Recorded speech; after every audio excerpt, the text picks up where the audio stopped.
Have you gone mad? Be quiet, Ethelred. I want to talk to you for a minute. If you make a noise, I shall blow your head off at once. By the time anyone has heard the shot, I shall be running back toward the castle, shouting for help. I shall say that you stepped on the trap and your gun went off accidentally as it fell. So be quiet. To spare you as much pain as possible, I'll be brief. When I've finished, I shall kill you. You'll be the 6th Descoin that I've killed. You want to know why? In return for what the Descoins did to my mother. Because she married for love instead of for rank or money or land. They condemned her to a life of poverty and slavery in a world with which they had not equipped her to deal. You yourself refused to grant her dying wish, which was to be buried here at Chalfont. When I saw her poor little coffin slide underground, saw her exiled in death as she'd been in life, I swore to have my revenge on your intolerable pride. That revenge I am just about to complete. I am from beyond. Listen, and all you desire will be yours. Welcome to Spider-Dan and the Secret Balls. Prepare for Prattle.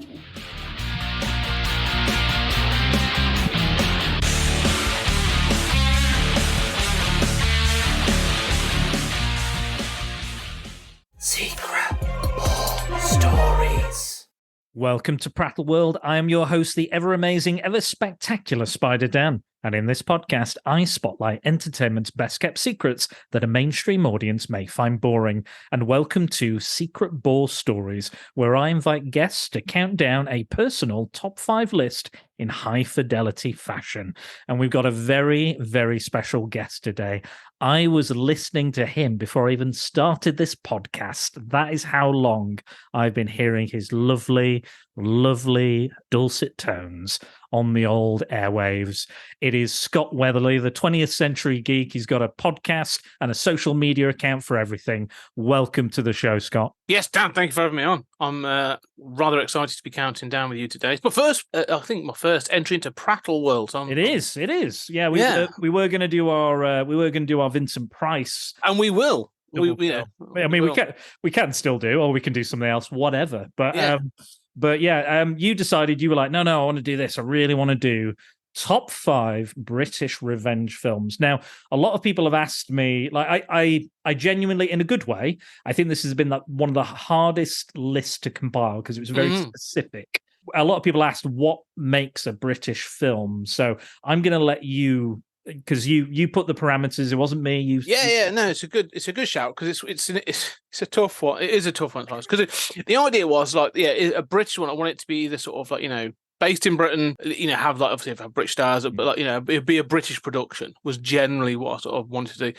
And the idea behind it was because you could do revenge films, and I do like a good revenge film, but when you do, you end up leaning into the American side of things. I mean, like, John Wick, Death Wish, The Punisher, Peppermint, but it goes all bombastic. The American sort of revenge thing is very sort of kind of like, they've got access to artillery.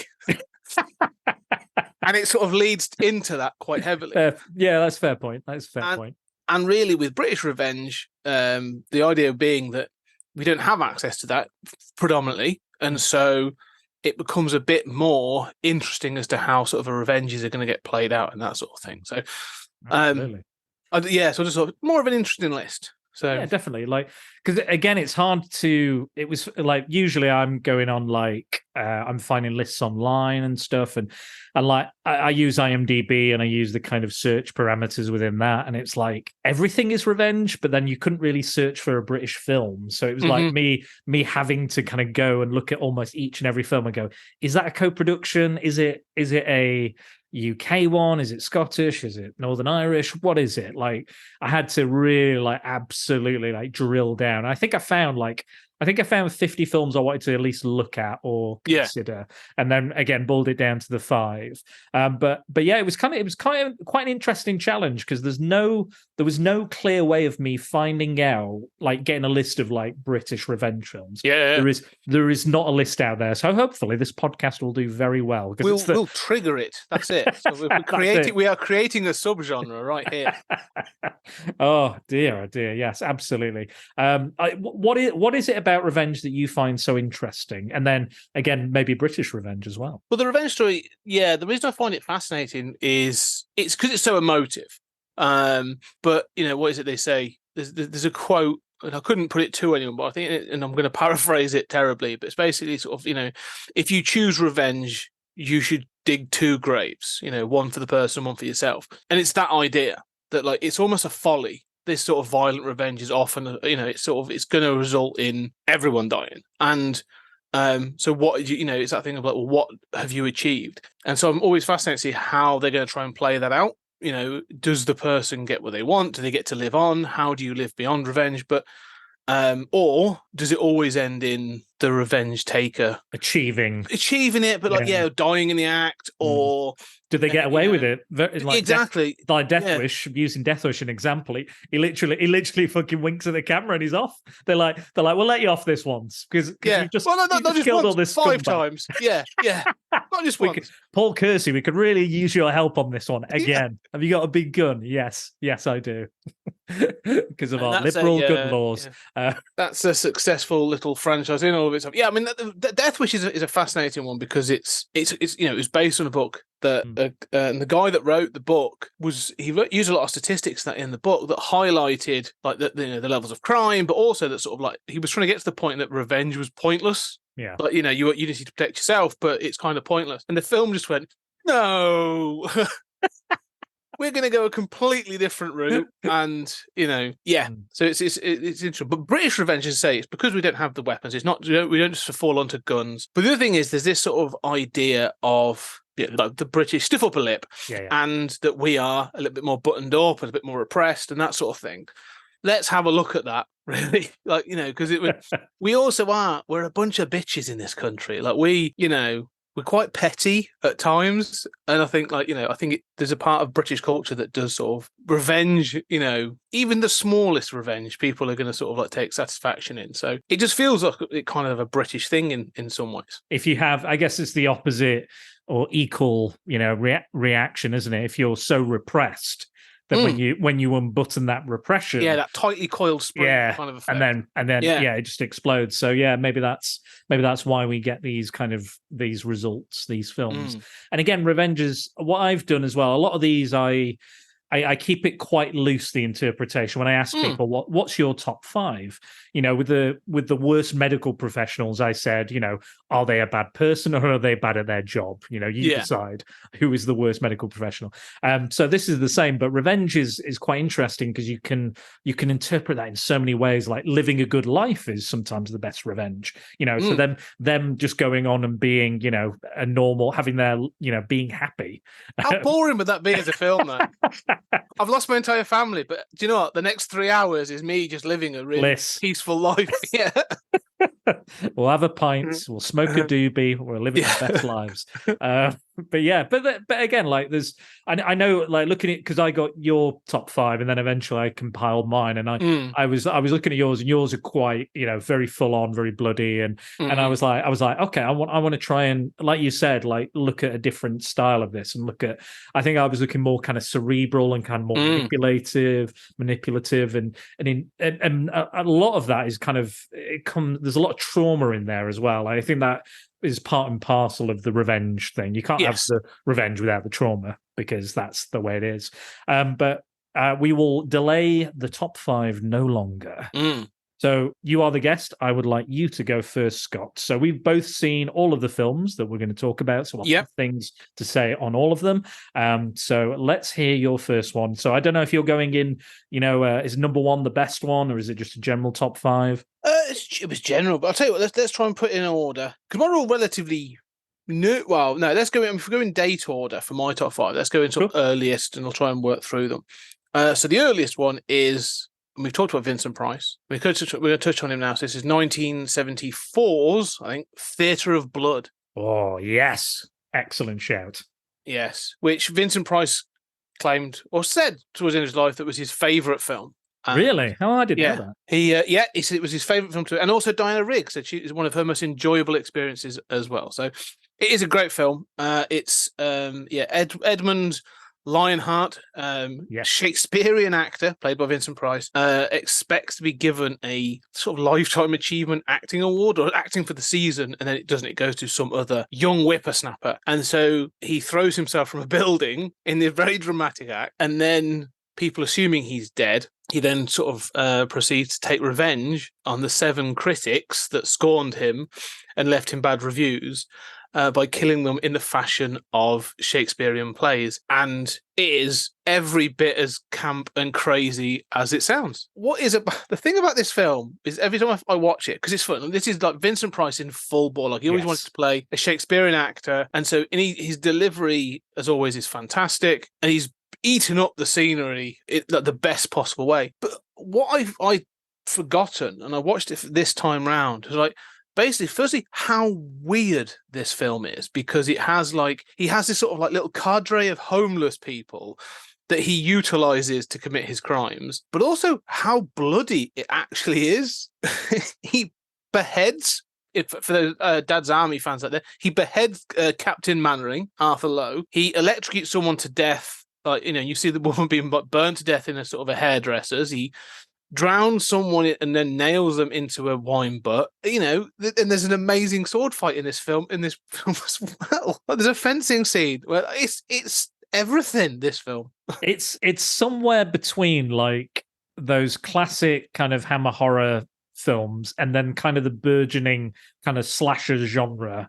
It's bordering on that, but it's almost like a giallo, isn't it? This is a giallo kind of film, but like done via sort of almost like Carry On. There's moments in this film that are so sort of, I'm almost expecting Kenneth Williams or Sid James to be coming on in the next scene. Oh, matron! Like there's a real camp to it, and then all of a sudden, to give an example of how camp and weird it gets. There's one scene where one of the critics, he's very sort of, he's got 2 dogs. Basically, he's very sort of effeminate. He's clearly sort of like he's got his dogs or his children, his babies, and he's sort of very affectionate towards them. And they've been left home, and he comes home and he's told he's won chance to be on a show called This Is Your Dish, which is basically like This Is Your Life, but This Is Your Dish. And it's a known show, and he sits down and he gets given a pie. And there's Vincent Price in this disguise as this chef. And then, these homeless people all pretending to be a camera crew, looking confused as hell, like they're supposed to. So, but he never picks up,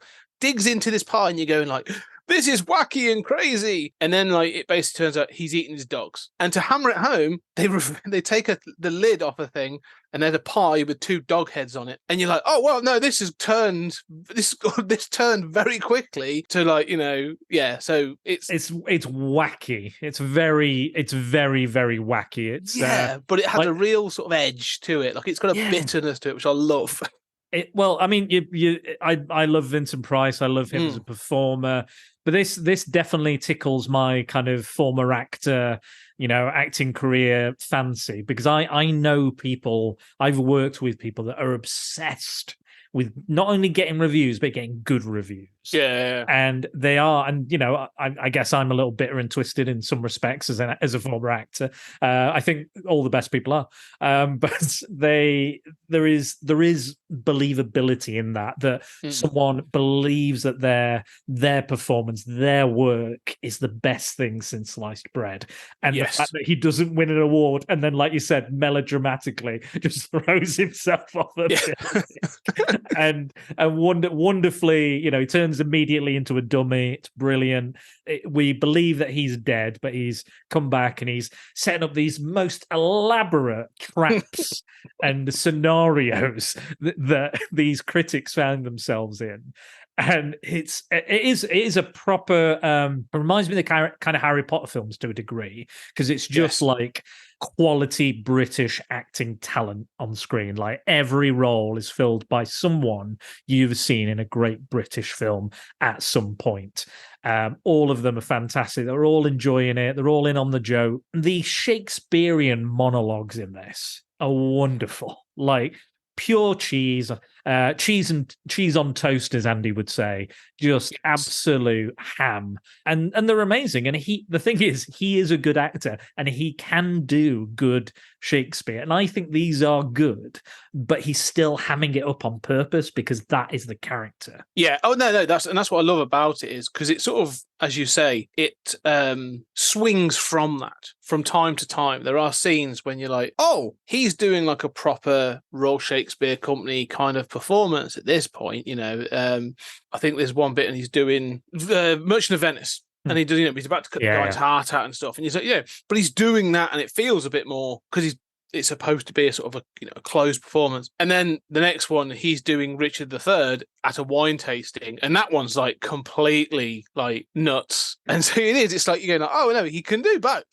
In watching this, one thing that I'm always kind of impressed by is, because I don't know my Shakespeare. I've read bits and pieces, and obviously had to do it at GCSE for school, blah, blah, blah. But the use, as you say, the use of Shakespearean quotes consistently throughout this script is really impressive. And to have them be relevant like this, you need to know like what that quote is. They're not just random Shakespearean quotes. Like they've been chosen for a purpose. And so it's a phenomenally well done script.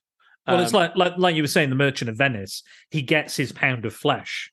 Yeah, like it's not just like, oh, a throwaway. I'm going to dress as Richard III, not Richard III, but I'm going to dress as the Merchant of Venice. Yeah. The whole scenario, the whole kill, we'll call it, is all structured and manufactured around that. The reason I wanted to compare Dr. Vibes with this is because it's effectively the same film in so many ways, yet very different as well. And I think the benefit that this film has over Dr. Vibes is you get to see Vincent Price act his ass off. He's very good in Dr. Vibes, don't get me wrong, his voice is great, but we're seeing him use his full body, his emotions, his expressions. He's using all of the actor's tools he's allowed to use, and it's wonderful. Yes. You mentioned Vibes, actually. That's an interesting shout, because that was the other one I was sort of like umming and ahhing, because I love Dr. Vibes, because Vibes is, you think this is wacky, Dr. Vibes is insane. I mean, that really leans into the comedy and has a clockwork female assistant, I think remember, like, I'm sure that's what she ends up being, and has a very bizarre ending, and that's a revenge because his wife is killed, and it's about the doctors that failed him. But as you say, I feel that Vincent Price gets to do you see the face in this, and you see him perform more in this, so it's a lot more fun. Yeah. But again, that's like, this is all about Shakespearean plays, but in Vibes, it's the plagues of Egypt, isn't it? It is. It's biblical things going on there. But Vibes did get a sequel. Theatre of Blood did not. So, well, Vibes is an interesting one because obviously we talk about how this revenge is. Vibes sort of is about entombing himself at the end, so he has sort of an opportunity to come back. With this, he at the end sets fire to the theatre that he has been using as his base, and then his daughter, who gets hit on the head by the wall, played by wonderfully by Diana Rigg.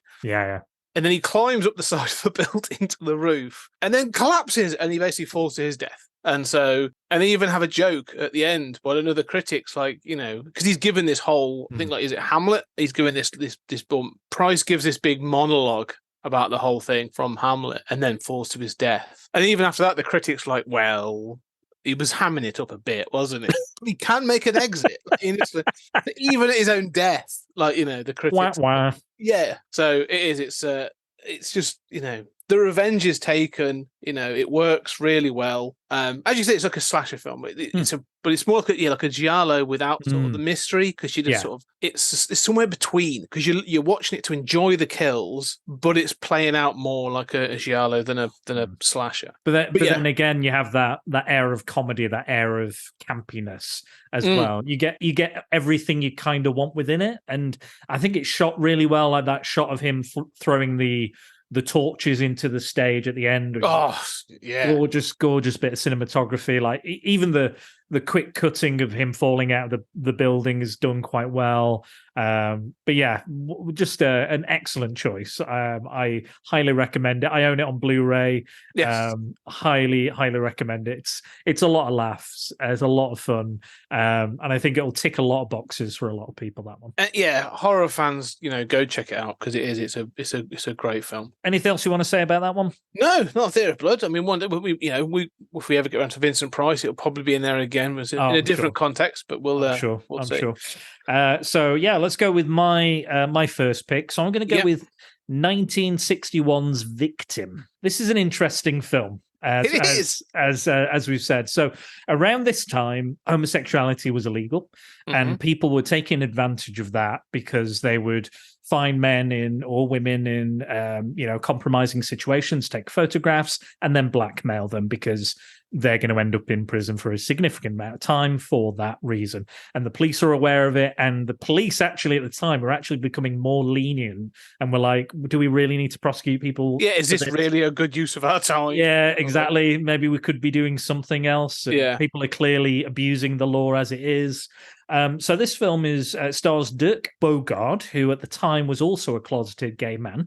And basically that is what the film is about. He's a young barrister, and he's been with a young man called Boy Barrett. And they've been found in a compromising position and photographs have been taken. Now, Dirk Bogarde's character, the barrister, thinks that Boy Barrett is blackmailing him, so he's avoiding him. He's like, I don't want to talk to you. I'm married. I'm up and coming barrister. Don't speak to me.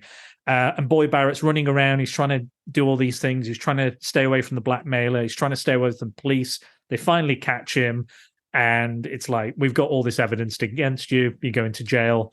And then they were like, and he's like, don't ever call me again. Don't ever call me again. Hangs the phone up.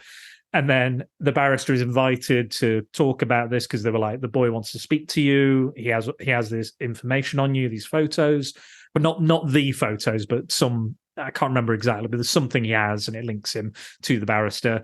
And then he turns up and he goes, right, I'm not connected. I don't know why I'm being harassed. Leave me alone. Can I speak to the Boy Barrett? And they go, no, he's killed himself.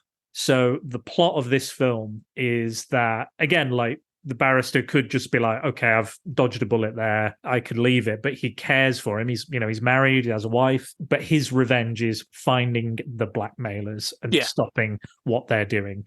And it's really quite an intense drama.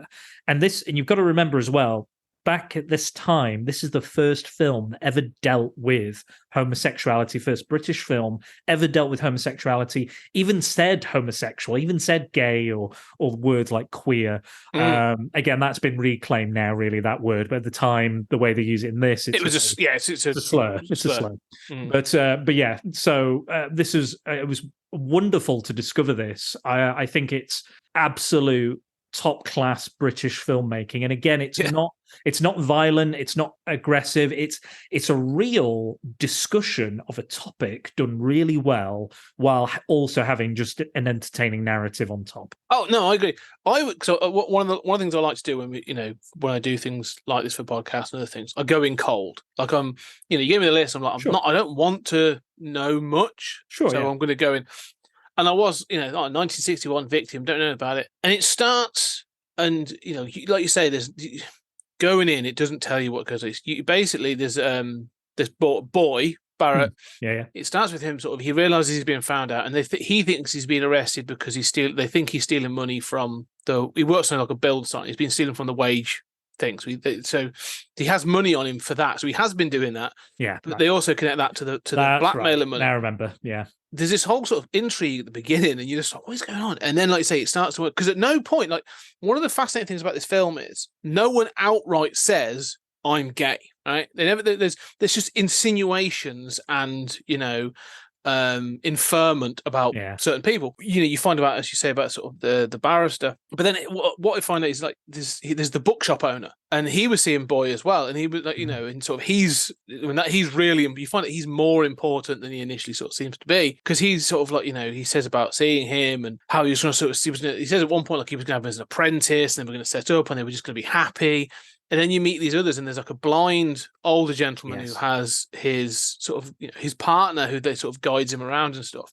And they all go to this pub. So there's these little like these locations and stuff. And none of it's never portrayed as seedy. It's never portrayed as sort of illicit or anything like that. Like there's clearly some of these relationships are loving, and it's sort of, it doesn't get into that side of things particularly, but like it's clearly they've got affection and love for each other. But there's this, it's just so, like you say, it's so well structured that he keeps finding this information of like, oh, you're getting blackmailed as well, and they've all got the envelope, and they've all got the same typeface on, and all this other stuff. And eventually, sort of like it keeps finding out, and they're all sort of like, but we're happy to pay. Like we keep what we gotta pay because we don't want to be ruined. If this comes out, like everything's ruined. No, I was going to say, like it could, like you were saying, it's not seedy. It's portrayed it's very interesting. Again, no one wants to admit they're gay or accuse anyone of being gay because that's quite a big accusation to make, or criminal action. There's a lot of bigotry. You see a lot of these characters. Surprisingly, a lot of the women are very. I was going to say that. A lot of the women are very bigoted about it, and that was interesting. And in the background of this, it was quite an interesting production. Like the woman co-wrote it with the director, her husband, and there was a lot of people that turned it down. Flat turned down just because of the content. They didn't want to because people could potentially lose money or their position or power or wherever they were in their career. Like it was quite fascinating, but all of it is done sympathetically. Yes. Like there's not one character I would say in this that's out and out like a villainous gay person in it. I think there's a lot of shades of grey in there, but there's that they never villainize any of the sort of like the gay men. No, as you say, there's sort of a few that are probably even within the community are probably gossips, and they've been manipulative probably, but there's no one that's villainous. But the thing you say about the bigotry, the sort of homophobia, I was fascinated by the fact that it is predominantly women. And there's Boy Barrett. At one point goes to one of his friends and he's like, look, I need 20 quid to get out of the country. And the guy's like, yeah, I'll wire the money. Like, there's no question. They know he's gay. And the guy's like, yeah, sure. Like, you're a friend. I'll help you out. I'll wire you the money in the morning.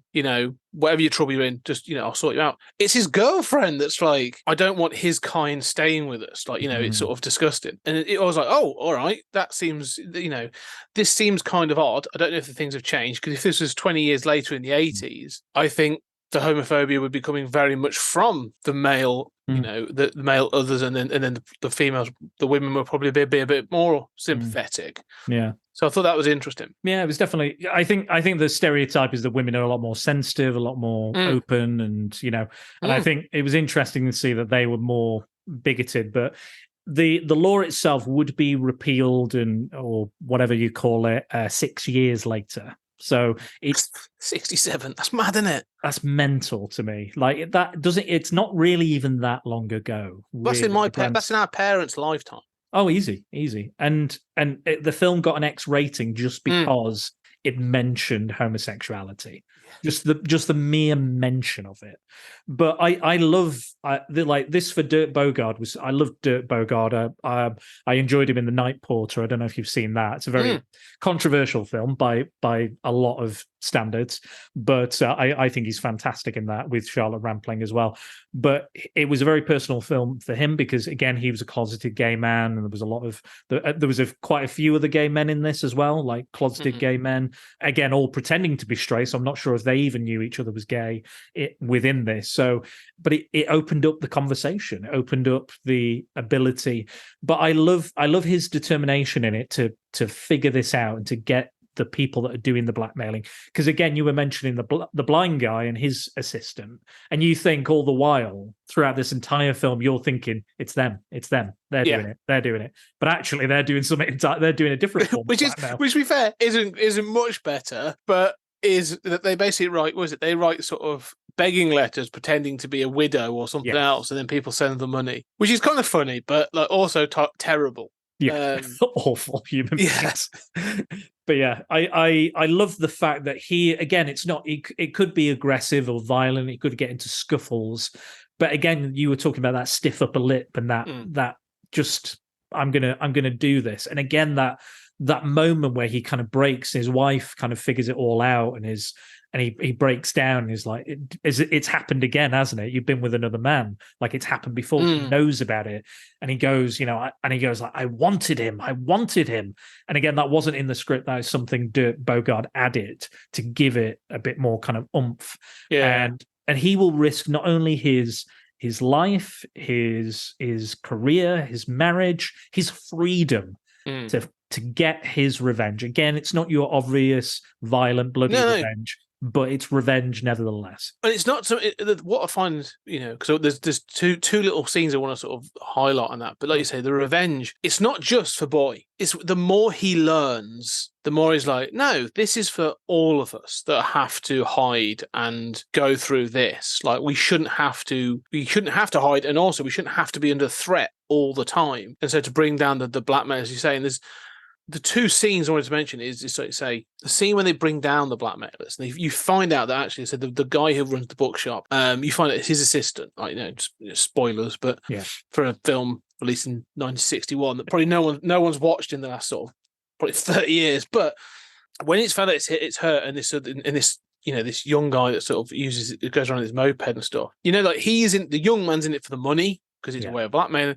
She is in it because she is like repulsed by these people. Like, she says, like, she wants to see them gone. Like, how can they live that lifestyle? Like, and when she's gonna be taken in, she still feels like she's done nothing wrong.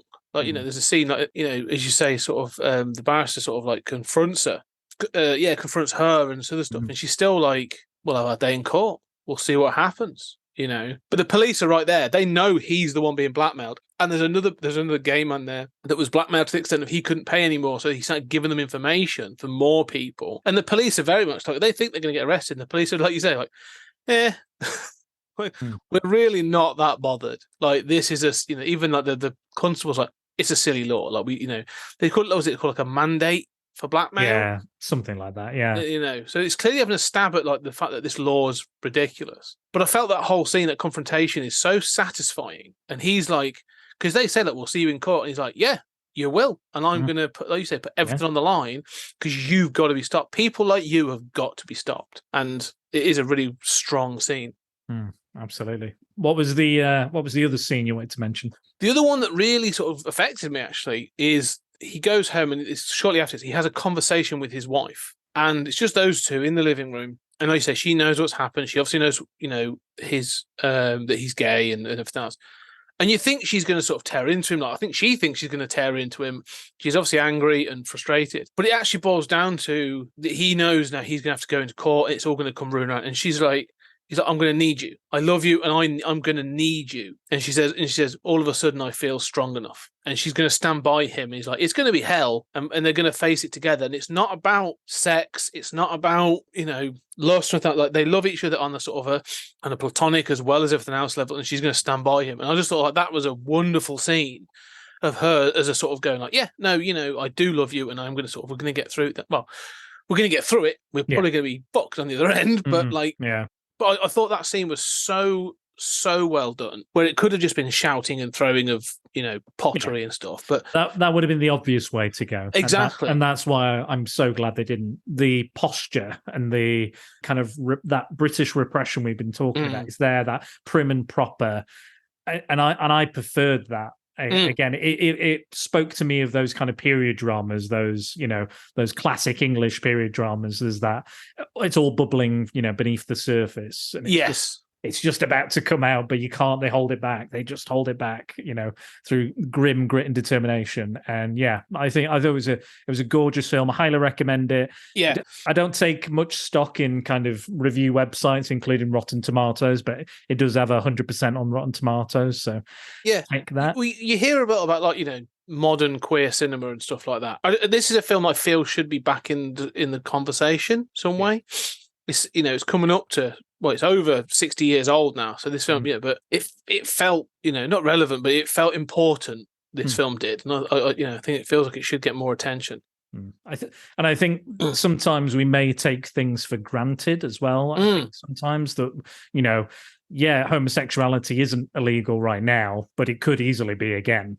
And in various other countries all over the world, the Tory party just took a massive swing to the right, and they're talking about LGBTQ plus people. And stranger things could happen. So I think it's important to remember how far we've come, and also to keep moving in the right direction. Yeah, this film's incredibly progressive, and I think it needs to be remembered as such. Wonderful. Yes. What's your next one, Scott? Right. Well, we're going to go from something. As you talked about the acting, I think the acting in Victim is very sort of stagey at times and very sort of repressed. To go to the other way, then I'm going to go to 2004's Dead Man's Shoes, Shea Meadows film with Paddy Considine. And a very sort of naturalistic, almost improvised in some scenes, acting style. This is the story of a man called Richard, they refer to him as Tough, who is returning home to his sort of rural, sort of small town after his time in the army. And he is there to confront a small gang, a group of sort of drug dealing, scumbags, basically. He is accompanied by his brother, which we'll get into. And as the film sort of rolls out, you find out more and more that this gang abused and sort of tormented Richard's brother, and he is there to take revenge on them one by one for what they did to his brother. It is revealed at the end again. Spoilers across the board on this. Sure. Absolutely. It is revealed at the end that actually his brother died at their hands, or ended up committing suicide because of what they did to him. And he feels guilty for not having been there, and actually for the way he felt about his brother when his brother was alive. So Dead Man's Shoes it's raw. The way it's filmed is very sort of raw. It's almost sort of fly on the wall in some scenes, low budget and verging on horror in some ways. I even had the question of like, does this have like a supernatural element to it? Could you say that? But Paddy Considine in this is an absolute titan. Like, he is brilliant in this, like menacing and sort of sympathetic at the same time. Oh yeah, it's one that I've been meaning to get around to for years. People have always said how good it was, and they were right. I don't know if maybe, I think some people could see it. I think some people overrate it a little bit. Like they think it's the second coming of Christ as a film. Yeah. I don't think it's that. I just think it's a very well put together revenge story. And I think there is some supernatural element, I think, because the way he goes about his revenge, there's some elements where I'm like, he wouldn't be able to do that. He can't get there and come back and still be hidden and not be seen. So there is this kind of almost ghost-like revenant supernatural. The whole thing feels the whole thing because of he talks to his brother and he has these sort of like these remembrances, and there's other bits as well, and it felt like a folk horror kind of sort of, it ebbed into folk horror, which we'll get back to, but there's that element of like, because it's rural and it's almost like an angry ghost story. Like this is, but yeah, it's a fascinating film. And again, what's interesting about this is because, again, as I've said, because it's British, this is rural. This, there is a gun in it. There's a few things where it goes a bit pear-shaped, but it's not, this is not bombastic. Like, this is kind of small. And the revenge is sort of slow burn. This is about fear and intimidation. Like the revenge that comes on, the violence that comes in the sort of the third act is the payoff. And we'll get to the very final sort of act as well. But it's the menace that comes up to before that. Like Richard, as he goes through the town, sort of like letting them know he's there. And like, there's a scene when he's done a bunch of stuff and he's just stood at the side of the street and they see him, and the leader, Sonny, of the gang, attempts to confront him. And Richard's just like, yeah, well, I'm not scared of you. Do what you want to do. But, I think he even says to him, like, look, you've done what you tried to do. You've tried to intimidate me back. It hasn't worked. Get in your car. Fuck off.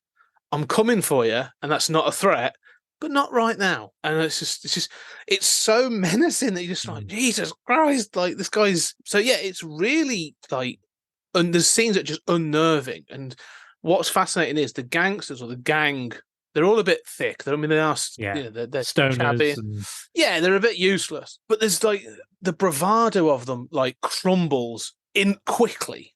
Like there's no sort of like, there's no overly machoism. When it all starts to go wrong for them, like they're panicking, they are in fear for their life. Like there's one called is it Tough or something like that starts crying and does a runner and that goes wrong. He gets packed in a suitcase later on. Yeah, I was just fascinated like how this isn't overly macho, you see what happened in that. You can see how they are macho against Anthony, Richard's younger brother, when it all happened, but how that sort of crumbles and this sort of machoism just, wants someone like a bigger alpha male comes into the scene. Sure.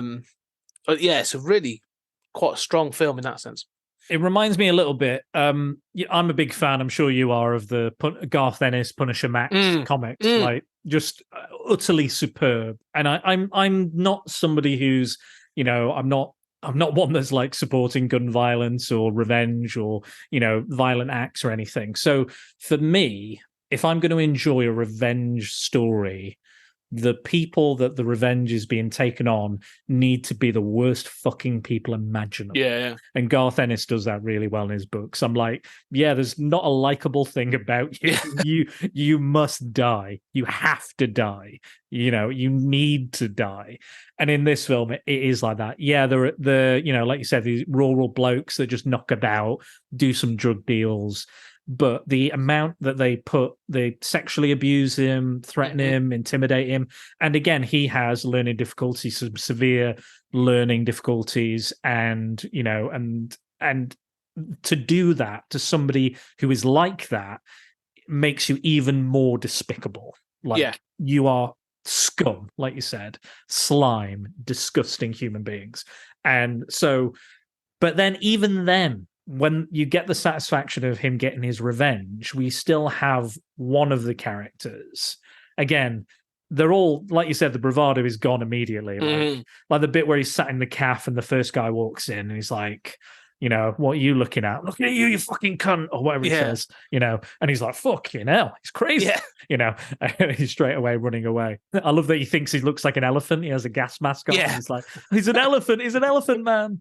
And there's a lot of humor in this as well. And but I like the rural aspect and the kind of grounded nature of it, because it could happen anywhere at any point to anybody. It's not like, oh, it's New York City or it's it's LA or something like that. It's a very real. And I think because it has that grounded, almost documentary feel, those kind of supernatural moments where they do seem a little bit like, they never say outright it's supernatural, but there's hints that he is, the way he presents himself and uses his skills could be deemed as supernatural as well.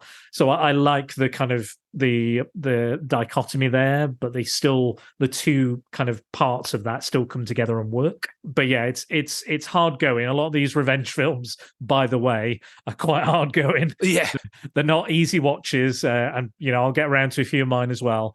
But I think that's an excellent choice. I know a lot of the comments brought up Dead Man's Shoes, and I'm very glad I watched it. Again, I don't think it's the crown prince of British filmmaking, but I still think for what it achieves and what it does in a short amount of time with the money they had available and the talent they had available is impeccable. Yeah, no, I agree. I mean, it's an early Shane Meadows. I think it's him sort of like, it's making a statement kind of thing. Just want to talk about the end of this film, because you talked about revenge paying off and stuff. He tracks them all down.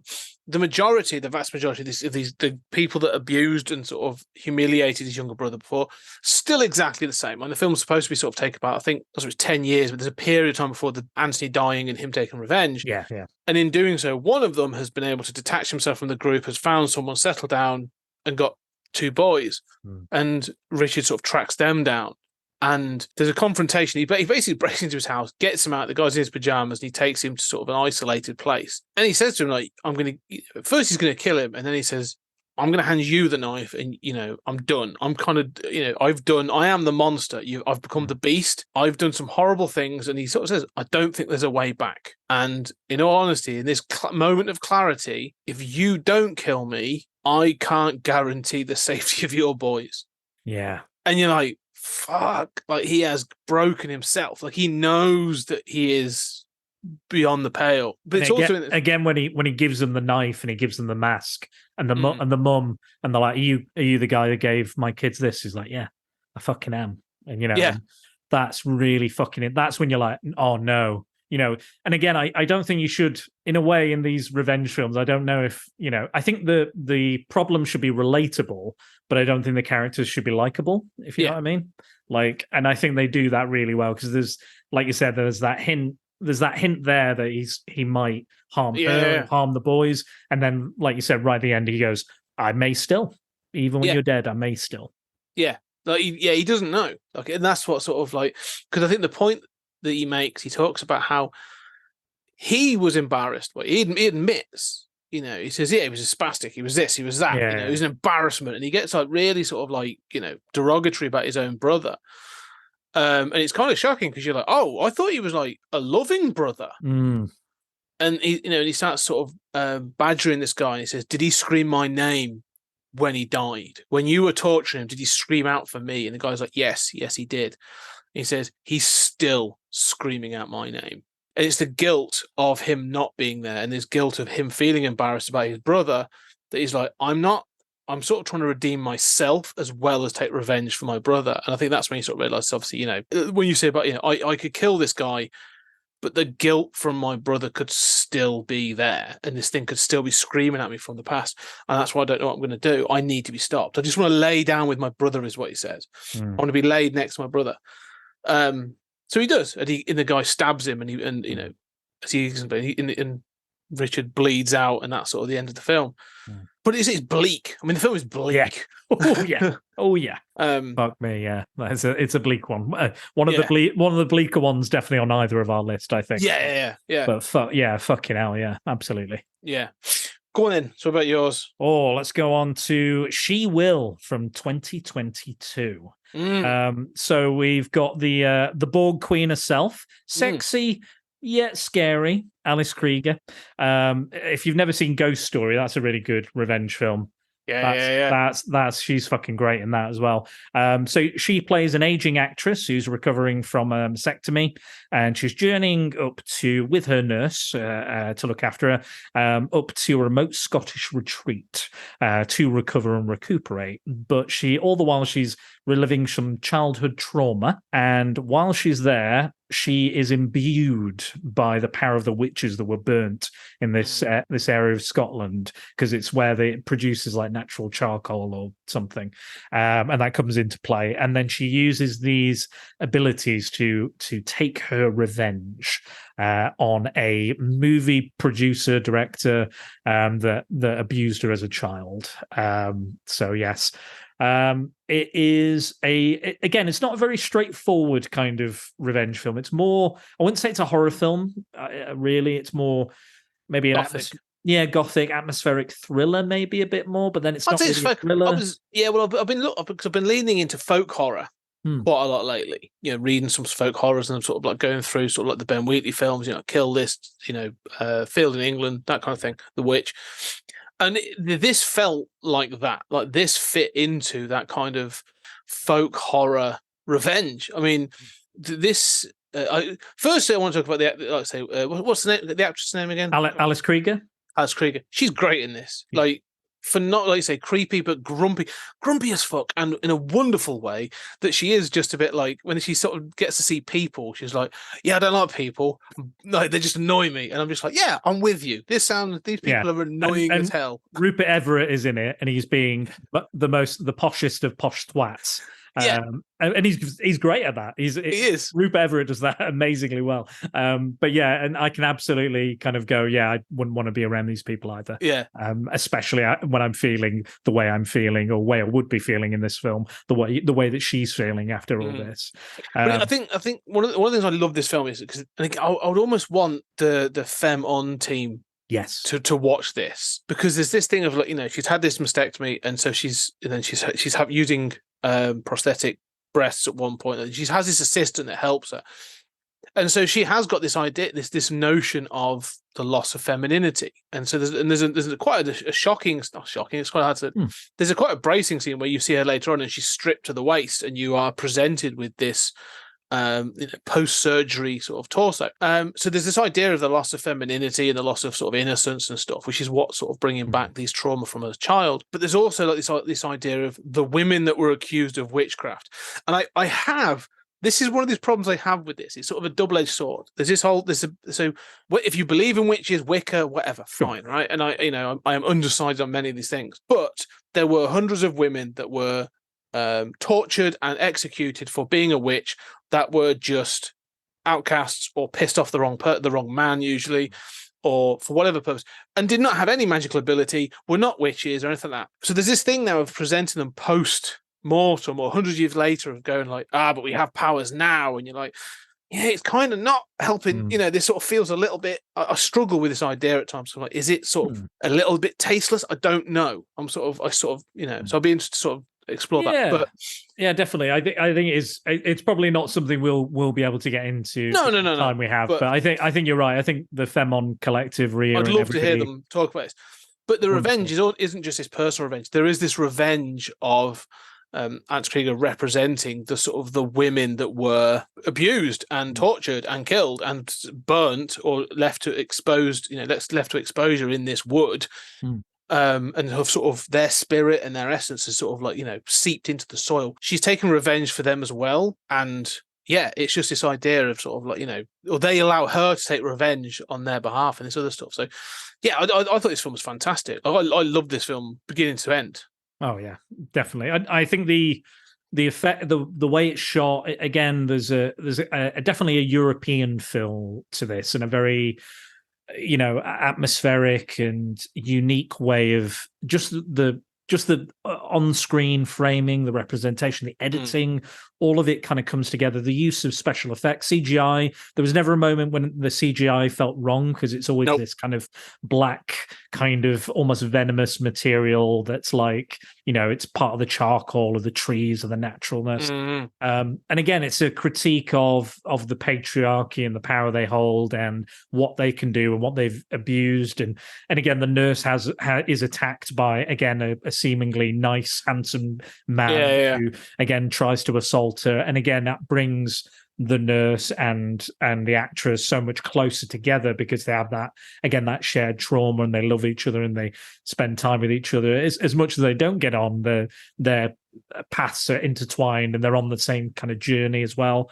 And Malcolm McDowell plays this film director, plays this abusive, one of the many roles he's played where he's been a horrible piece of shit. But this he said was one of his favorite films to work on. He only, he spent maybe a couple of days on it, but then when he watched it, he was like, Jesus, this is something entirely different. And yeah, I think that it's all there: cinematography, acting, performances, story. It's all there. But yeah, I can see what you mean with the kind of, I don't know, reclaiming or recontextualizing the witches. Yeah, it's this thing of, there's a phrase they use: we are the daughters of the ones you failed to burn, or you didn't burn, that sort of thing that goes around, and they've reclaimed it. And I suppose it is this idea of reclaiming the power, which I understand. Sure. And being a middle-aged white guy, I don't really want to sort of be talking out too much, but fair enough. I find it fascinating. And I just want to, the one thing I wanted to, I think the cast are great. Yeah.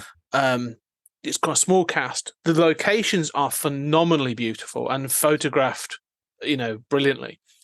But I say the photography in this creates this sense of isolation. Like, this is, again, sort of separating you out from the norm, from the urban, or sort of from the, the city and the normal sort of civility.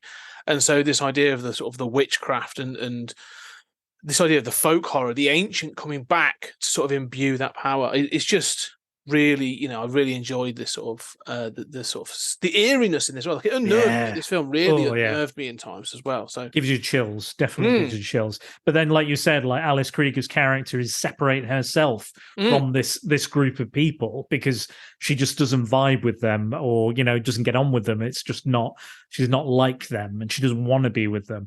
And again, that reflects what we were talking about with the witches and the culture around it, being an unmarried older woman. There must be something wrong with you, evil or twisted. Well, that's it. Well, there's one scene. I just want to touch on one scene before we move on, because there's a scene where they're all sat and they're going on like a painting excursion. So they're all sat next to a lake. And there's a great moment when they're sort of talking about how beautiful the landscape is, and you say about Rupert Everett, so, well, don't paint the landscape, paint what you feel, and it's all very sort of twattish. Yes. But it's wonderfully done.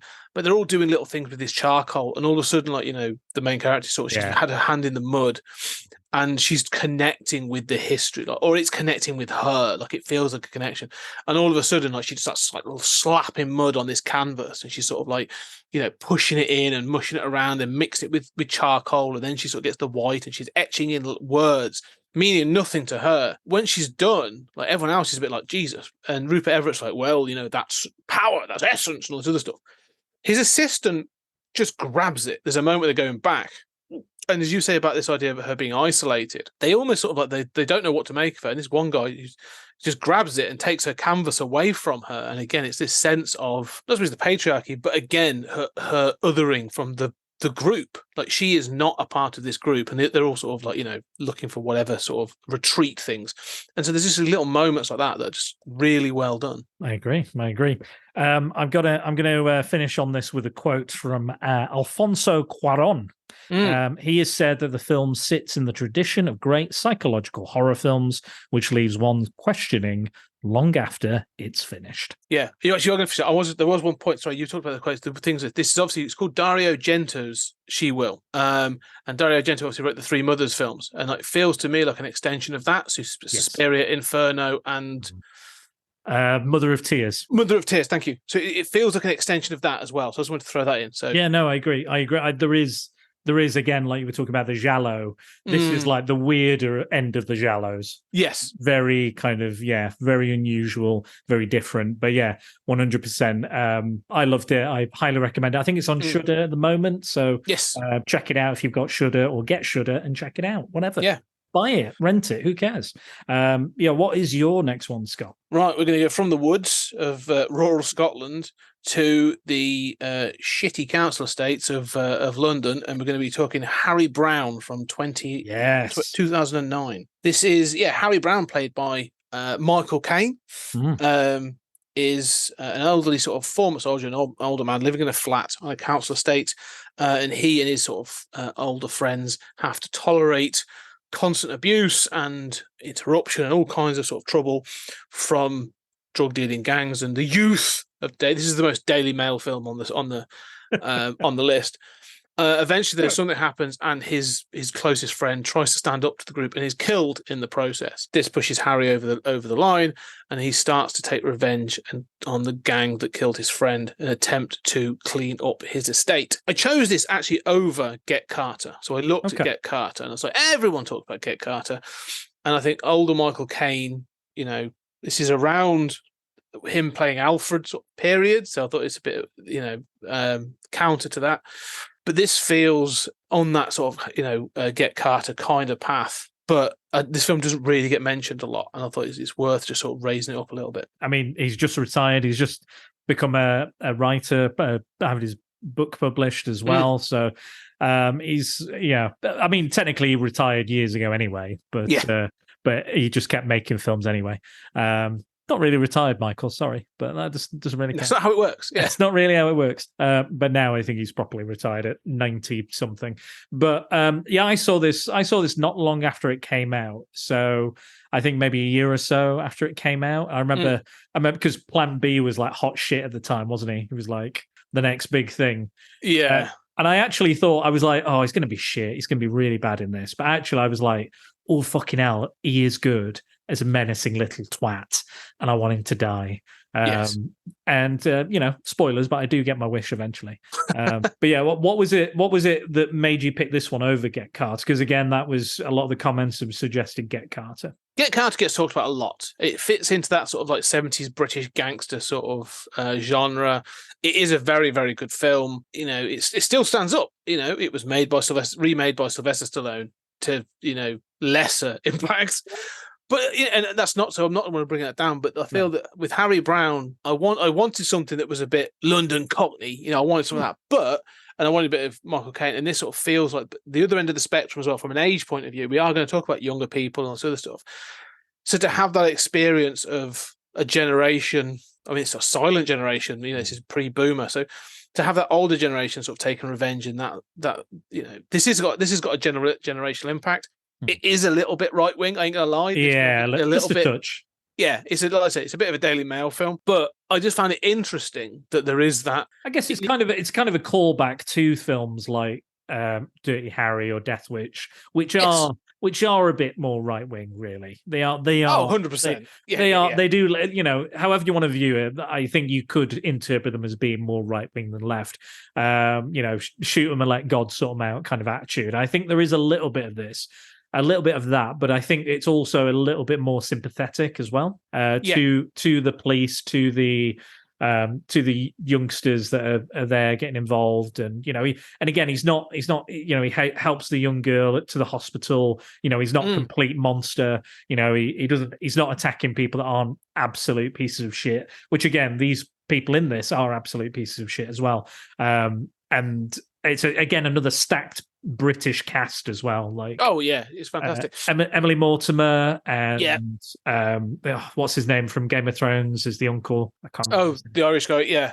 I forget now, but that's it. I think but also one of the things I was fascinated when I watched this years ago, and I thought I'd bring it back, is the ending. Is the climax of this film. I mean, I've said about being bombastic and stuff like that, but one of the things is this film, although it's about this old man, there's a great scene when he gets his gun from the drug dealers and this other stuff, and when he has the gun, like he starts to take his revenge and stuff, but it starts to cause cracks within the community around him, and the police are investigating and they're looking for this killer. But what's happening is it's sort of he's generating tension between the police and the community. Sort of like the film culminates in this almost like riot on the council estate. Yeah.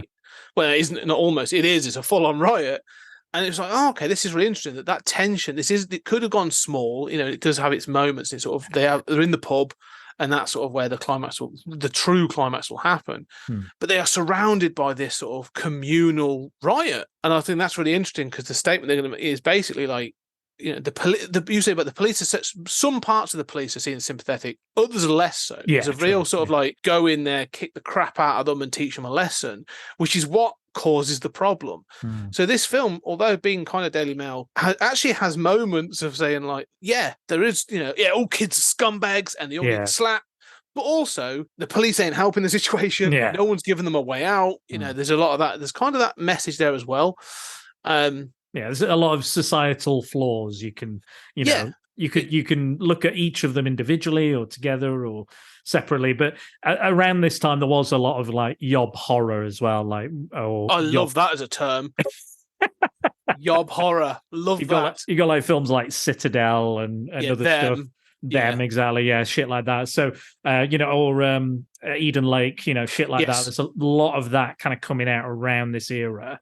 So it makes sense that they kind of go in that direction with this particular story. Yeah, I think like even The Purge is obviously a bit of it is a full extension. Like if you want to go full sci-fi, like is that fear of home invasion of sort of like the evil youth out there that are going to cause havoc. But I just thought this is a fascinating film because it definitely has that sort of like, Daily Mail sentiment, but it keeps giving you glimpses of things. Now, it's not overly great. Like you say, this isn't, it's not overly well directed. I think there are scenes that are a bit of a mess and stuff like that. But I think Michael Caine's fantastic in it. Like he really is sort of going, okay, I'm going for something here. Definitely.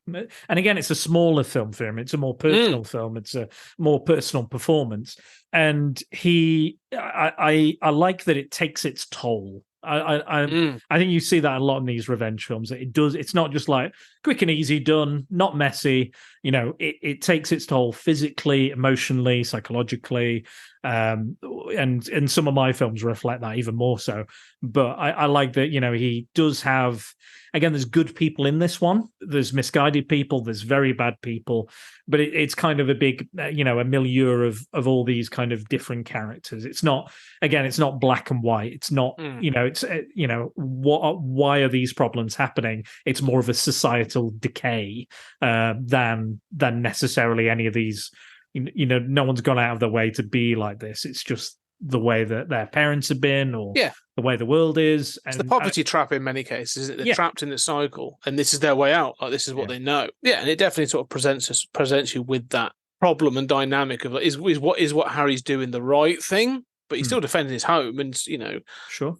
But is it the right way to go? Absolutely, and that's the question with it. Again, you're left with that question. Most revenge films as well, like. Is it just revenge? Is it righteous? Is it going to be messy? Is it bloody? Does an eye for an eye make the whole world blind? And I think that's one of the more interesting things about these types of films and these types of, and they're a great motivator, I think, for a lot of films. That it's as classic as Greek literature, Shakespeare, all kind of it's a theme that will run through almost every story you can find. But yeah, another excellent choice, Scott. So yeah, really enjoyed that, revisiting that one. So my next one is Yardi, which is the directorial debut of Idris Elba. So this is something quite recent, 2018, something a bit different. So it starts off, I think they're in, I want to say Kingston, Jamaica. Yeah. There is a young Jamaican lad who has a brother who is basically a quote unquote Bob Marley type. He's trying to bring these rival gangs together and make sure there's peace, because there's a little girl that's been shot recently. So trying to bring them all together, and in doing so, gets shot himself by another young man who the young brother knows. Years later, grows up, he's taken in by one of the gang leaders, and he is basically a gangster now. But he is still obsessed with finding this young lad. He knows his name, he knows who he is, and he shot him. He saw him shoot his brother. He's got to find him. Things get a bit fractious, and he beats up a guy, almost kills him. So Red Fox, the gang leader, he sends him off to London to do a deal with I don't know how to describe this. Possibly one of my favorite characters in this film. Yeah, he's hilarious. Basically, Drexel from True Romance. Yeah. He thought it was White Boy Day. It's what's his name? Stephen Graham. Stephen Graham doing basically a Rasta impression, a Rasta voice. Partly, and then he'll slip back into being Cockney all of a sudden in other bits, because he knows it's an impression. He is phenomenally fun. He's brilliant as a character. I loved Stephen Graham's great, but he's brilliant in this. It's like, obviously, like, you know, Idris Elba's gone, you know, you can do this. Like, I give you like kind of permission to do this, because this character is just a fucking nutter and he's an idiot. You can say he's firing an Uzi into London just madly. You know, he's got this weird fucking haircut, bizarre character, wonderful, and probably the most memorable part of this film by far. But yeah, he goes to London. He's trying to do this deal, and then Stephen Graham makes comments about his brother dying like a pussy or something, and he knows who did it. He implies he knows the guy who did it, and then he runs away with the drugs, tries to trade them elsewhere. His boss gets in trouble. He's meeting his estranged wife and his daughter, and it all just gets really, it's a whole, very complicated. Some young lads try to rob him, and they eventually start their own like DJ group, and you know, and he's helping them, he's funding them, because he's like, this is like the music me and my brother used to make. Very interesting kind of, you know, I think we see a lot of these kind of tropes from an Italian American perspective, kind of like drug dealer and kind of those kind of. So it's interesting to see from a kind of, you know, Afro-Caribbean, you know, culture and how that. It's clearly a very personal film for Idris Elba as well, because he's from that kind of background and he grew up there and has those connections. So for him, it's clearly a very, very personal story. But I had a lot of fun with it. And again, it's not necessarily, again, all about the revenge, but that, again, is the key motivator.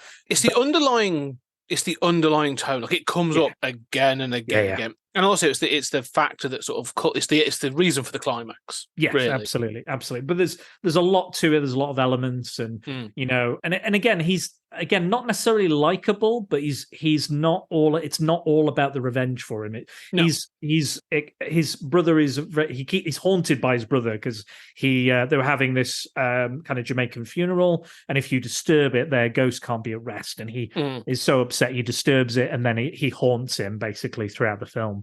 And he's trying to get his revenge, but still live up to the ideas that his brother professed, and of you know, love and peace and harmony. But yeah, I had a fun time with this. What about you? Yes, it is an interesting film. I mean, it's, like you say, it's complex. And this is going to sound, it's one of those where like you have to pay attention. Yeah. Because there are small scenes that kind of have quite a big impact. Like, and you know, there's conversations and relationships that build up. They're like, there was a couple where, you know, I had to go back on a scene because I was like, oh, I missed something there. or I wasn't paying full attention. Like, this feels like it's going to be important, and they were. But I like this idea. Like, it's not just complex from a storytelling point; it's emotionally complex. This keeps throwing things in that you're just like, oof, like that feels. Like I say, there's the peace and love element from his brother that he's actually sort of gone against by becoming the gangster with Red Fox, and then in London, he sort of meets with his former, estranged sort of girlfriend and his daughter. So he wants to become this sort of father figure, but he's still doing this sort of like, mixing with the gangsters. And yet he's offered this idea of being an MC and getting into the music.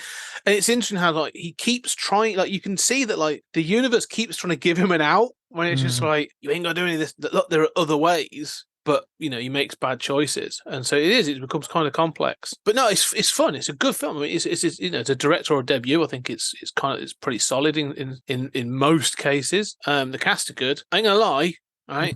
I had to have subtitles on for. I often watch films with subtitles, because they have got very thick sort of Jamaican and Caribbean accents. Sure. And they talk quite fast, and there's a lot going on in some scenes. When I was just like. And also when Stephen Graham's doing it, you have to sort of because I'm just sort of like, that took me by surprise. Yeah, it does. That accent coming out of that curly wig did not. That sort of took me by surprise a little bit. So I find that with a lot of the time with kind of with films, I need to kind of adjust my hearing, or I need to just like with subtitles, like especially if it's an Italian film with subtitles, you got to be like reading that shit quick. Because or Spanish or something, because it's just like fuck, better pay attention, fuck. So and again, paying attention, like you said, pays off for this. And I think there are moments where he could just like, that's the interesting film, is like, maybe I can forget about the revenge, but then something crops up to remind him, or somebody crops up, or he sees him, or and it's like, oh fuck, I need to get him, but but I could just let it go. And again, one of the kids who's doing the MC and gets shot because of him directly, and we learn that he's got a wife and a child as well, the guy he's trying to get revenge on. So he's like, I don't know, maybe I shouldn't do it. So there's a lot going on. We wouldn't be able to again do it. Not in the time we got, but it's worth seeing. But also, like I say, one of the things that I say, the revenge comes out to play. It comes into play very much at the end, and you learn the truth. Like and again, talking about complexity, like it's not as straightforward as he believed as a child, and then you realise that there's a lot more going on behind the scenes, and that his brother actually was involved in certain things with Red Fox and all this other stuff, and he's had this sort of like almost. This is what I like about this, because you say about complex. I think complex is a good way to describe parts of this film. He's had almost like this simple thought in his head throughout his life of, this guy Clancy killed my brother, and that's it. Like that's been his sort of driver. And the more he gets, as he grows up, he realizes things are more complex. And when it's presented to him at the end, he's very much like you learn about more about Red Fox and stuff, and it's very much like, oh no, this was not as simple as we thought. Like, there were more people involved, there was motivations. It's interesting and sort of rolls out quite nicely at the end. Absolutely. Okay, so next one, Scott, from you. Yeah, so we've gone from 2019 to 2017. Going from the Caribbean, we're going to go to we're going to have sort of Ireland and London. We're going to talk in The Foreigner from 2017. Jackie Chan and Pierce Brosnan. Jackie Chan is a Hong Kong, I think he's from Hong Kong, or sort of an immigrant who has been living in He's Vietnamese, I think. Oh, he's Vietnamese? Okay. Yeah, I think he's Vietnamese, actually. Okay. In this. Anyway. Yeah, in this, not in real life. Yeah, his character is Vietnamese. Yeah. And so, he has been living in Britain for a long time, has a family there, runs a restaurant. And then on one day, as he's dropping his daughter off at a school or at work, I forget. A school, I think. School, yeah. A bomb goes off. And kills his daughter. She's buying a dress. That's it. She's buying a dress for her prom or something. Something like that, yeah. And then he goes basically sort of on the hunt. He keeps sort of like pressing to know who did this, who's taken responsibility.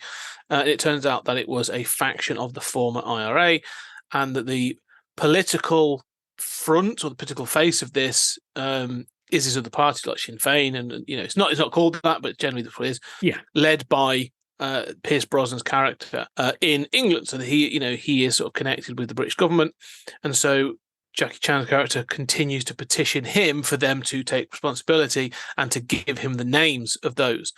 They refuse. It becomes quite complex. This then sort of like treads into the troubles and the relationship between Britain and Ireland, But we also find out that Jackie Chan is a former sort of special ops. As shockingly, he was special services back in Vietnam, and then uses those skills to take out those that killed his daughter. But this is that question about violence and the use of violence for political aims and for personal aims as well. Sort of like, is it the right thing to kill people? Because one of the sort of the subplot of this, the motivation for the bomb going off, is actually trying to make to return to the sort of the Troubles, as well, as they're called, which is a euphemism for the violence of the sort of the 60s and 70s and early 80s, and how they wanted to sort of get these bombs. So they want to sort of bring out sort of the IRA. Sort of, it's called something else in this, but it's like the IRA, the new separatist IRA or something. Something like that. Yeah, it's a non, the IRA are not approving of these actions. They are a separate entity, and they are trying to return back to the, again, like you said, the Troubles, no longer in peacetime. It is a revenge film, and Jackie Chan, I think, is phenomenal in it. And he's so good. He's so determined. It's such a different role for him as well. He's a very serious, no humor, like absolute, like he's like, how do I get to this person? What's the straightest, what's the path of least resistance for me to get here? The shortest distance between two lines. He finds out that Pierce Brosnan is the IRA guy, the head of the IRA, effectively. I think he's actually based on a real guy, but it's not Sinn Féin. It's another guy, apparently. It's not Jerry Adams. I know that's but sort of but somebody else, some other guy. I think maybe a little lower down, and they even style him a little bit that way. But Jackie Chan, his part in the film is, again, it's kind of just the inciting incident. The rest of it is really a political thriller, intrigue. Like the majority of that, like Jackie Chan's screen time is very minimal. Yes, he's great when he's in it. Don't get me wrong. And what's really interesting as well is, spoilers, he does get his revenge, but he only kills the people directly responsible for the bombing. Yes. Everyone else is just injured. Heavily injured. Yeah. Hospitalized. Batman leveled injured, but I don't want to live with these injuries. Yeah. But I think you're right. But one of the things that, like you say, he is, I agree. I just want to shout that out. He is very, very good in this. But it's the sort of, like you say, the political intrigue between Pierce Brosnan and the other members of this party. Yeah. And this constant conversation about, you're a traitor, you've turned your back on the true cause, and him saying, like, no, this peace, we have fought so hard for this peace, like for generations, like, this is what we needed, and them saying, like, no, unify Ireland and all this other stuff. It's a very complex position, but it's I just found that really fascinating, how this revenge that he's taking ends up sort of like forces his hand, and sort of like. And the interesting thing about it is he couldn't care less about the political stuff that's going on, the political maneuvering and the Jackie Chan character. No, he doesn't care. He didn't give a fuck. He was like, they killed my daughter, I'm going to kill them. I don't give a fuck about anything else. So it's like two different stories that sometimes intersect. Yes. I'll be honest, I was like, as much as I enjoyed the Jackie Chan stuff, I was actually more interested in the political discussion of it. And I'm like, oh yeah, this, and it was interesting to delve into that history in an action, film that actually had something a bit more to say politically. I agree. No, I agree. I think Pierce Brosnan sort of gets sort of waylaid, I think, because he's got older. I still think he's a fantastic actor and has done some really good stuff. One thing that I thought that sort of made me chuckle is, you say about Jackie Chan, he is very serious in this film, but he still has a sort of martial arts style. Like, he still does things a certain way. There's one scene where he's found out at his, like, the house that he's living at. Yeah, his flat. Bed and breakfast, I think it is, or something. Like a B&B or like a bed sit or something. And he has to escape. That film, that scene's great. Like, it's not done as for comedy. It's done very straight. There's a little bit of that sort of like gymnastics involved in it, but it's really, really well done. And so that didn't feel particularly out of place. However, there is a scene towards the end when he does confront some of the guys some of the bombers in a hotel room. And although it's still really, really good, it's got, gunplay and some other bits and pieces, you can see some of the choreography there's still that pull. Yeah. But it's a bit like, this feels kind of a little bit out of place with some of the rest. Tonally, it doesn't really fit. Yeah. In isolation, very entertaining. Oh, brilliant. Yeah. But I think given the amount of time we've spent with Pierce Brosnan, his family, his friends, his his business partners, his political rivals, the police. It does. Yeah, I kind of agree. Itself is a good fight scene, and again, he very casually just leaves after he's killed everyone. The SWAT guys come in, or whoever, the police come in, and they dive in. They're like, go, go, go, go, go, and they come in, and they're already dead. All of them. They're like, oh, okay. And no, there's he leaves a woman alive. Yes, and then they kill her because it's like, oh, we couldn't take her alive. Look at that. Oh. But and that's what I mean. Like this whole thing, because like you say, no one comes out clean in this film. Because even Jackie Chan sort of acknowledges, I think, sort of like he's gone so far, and then you say, there's the bombers, which are all they have done what they've done. They've killed a lot of people. But even like the Pierce Brosnan character, although he's aiming for peace, like he brings his nephew in from New York to be like a fixer to go after the guy. So like he's not trying to sort of. Well, the initial idea for the bombing is Pierce Brosnan's idea. Yes, but not. He says we'll do a fake bombing. He says we weren't going to. No, that was it. He was going to do a bombing, but it was going to be empty. There was going to be no human casualties. It was going to be on a bus at night. Yeah, no casualties, but they chose to do it in the daytime and that sort of thing. Yeah, and but he'd already jumped off of the plan by that point. I think he was. Yes. But his business partner or what have they teamed up with other people he knows.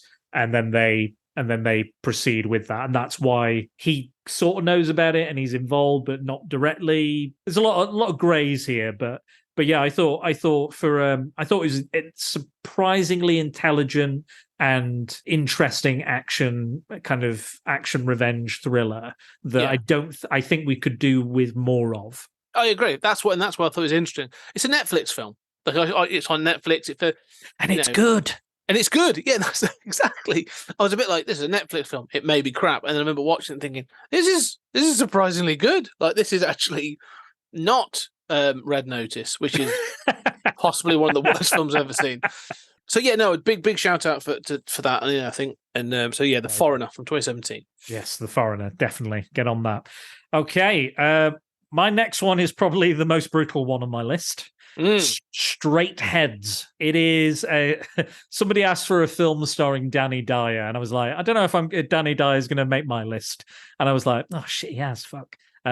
So Danny Dyer and Gillian Anderson. Danny Dyer is installing the security of this businesswoman played by Gillian Anderson in her flat, and they spark a romance. They go off to a big business night out at her boss's place. They're driving her. Well, they go out into the woods. They have sex. They are then driving home, and then they are attacked and knocked off the road by a group of men. It's very dark. It's very kind of chaotic. You don't see who they are, but they are basically beaten within an inch of their life. Gillian Anderson is raped, and they wake up and they don't know what's happened or how to fix it or what have you. What I like about this is that I think the trauma is shown somewhat realistically and very like full on, like our lives are fucked. Like we are fucked psychologically, physically, you name it. We are ruined, and it's ruined our lives. And again, they stay together and they support each other. Danny Dyer is half blind, and then we get a very graphic scene of him trying to get an erection by himself, and just like slap himself because of the psychological damage and the physiological damage is caused. He can't get it up, and that's really affecting him. And Gillian Anderson accidentally kind of bumps into one of the people that assaulted them. And she goes, right, I followed him. I know where he lives. We're going to do it. And again, there's all the way through this film, there's kind of toing and throwing. Whether have they gone too far? Should they not do this? Should they do this? And then one of them's taking it too far. And then the other one's going, no, pull it back. And no, and this and that. And it switches as well. Should say it switches between absolutely. Who's saying pull back and who's saying, like, that's it. And it's fascinating. And again, it's very short. I wouldn't say sweet at all. It's not sweet. It is very fucking bleak. I'd say just as bleak as Dead Man Shoes, if not bleaker. There is some really horrific stuff.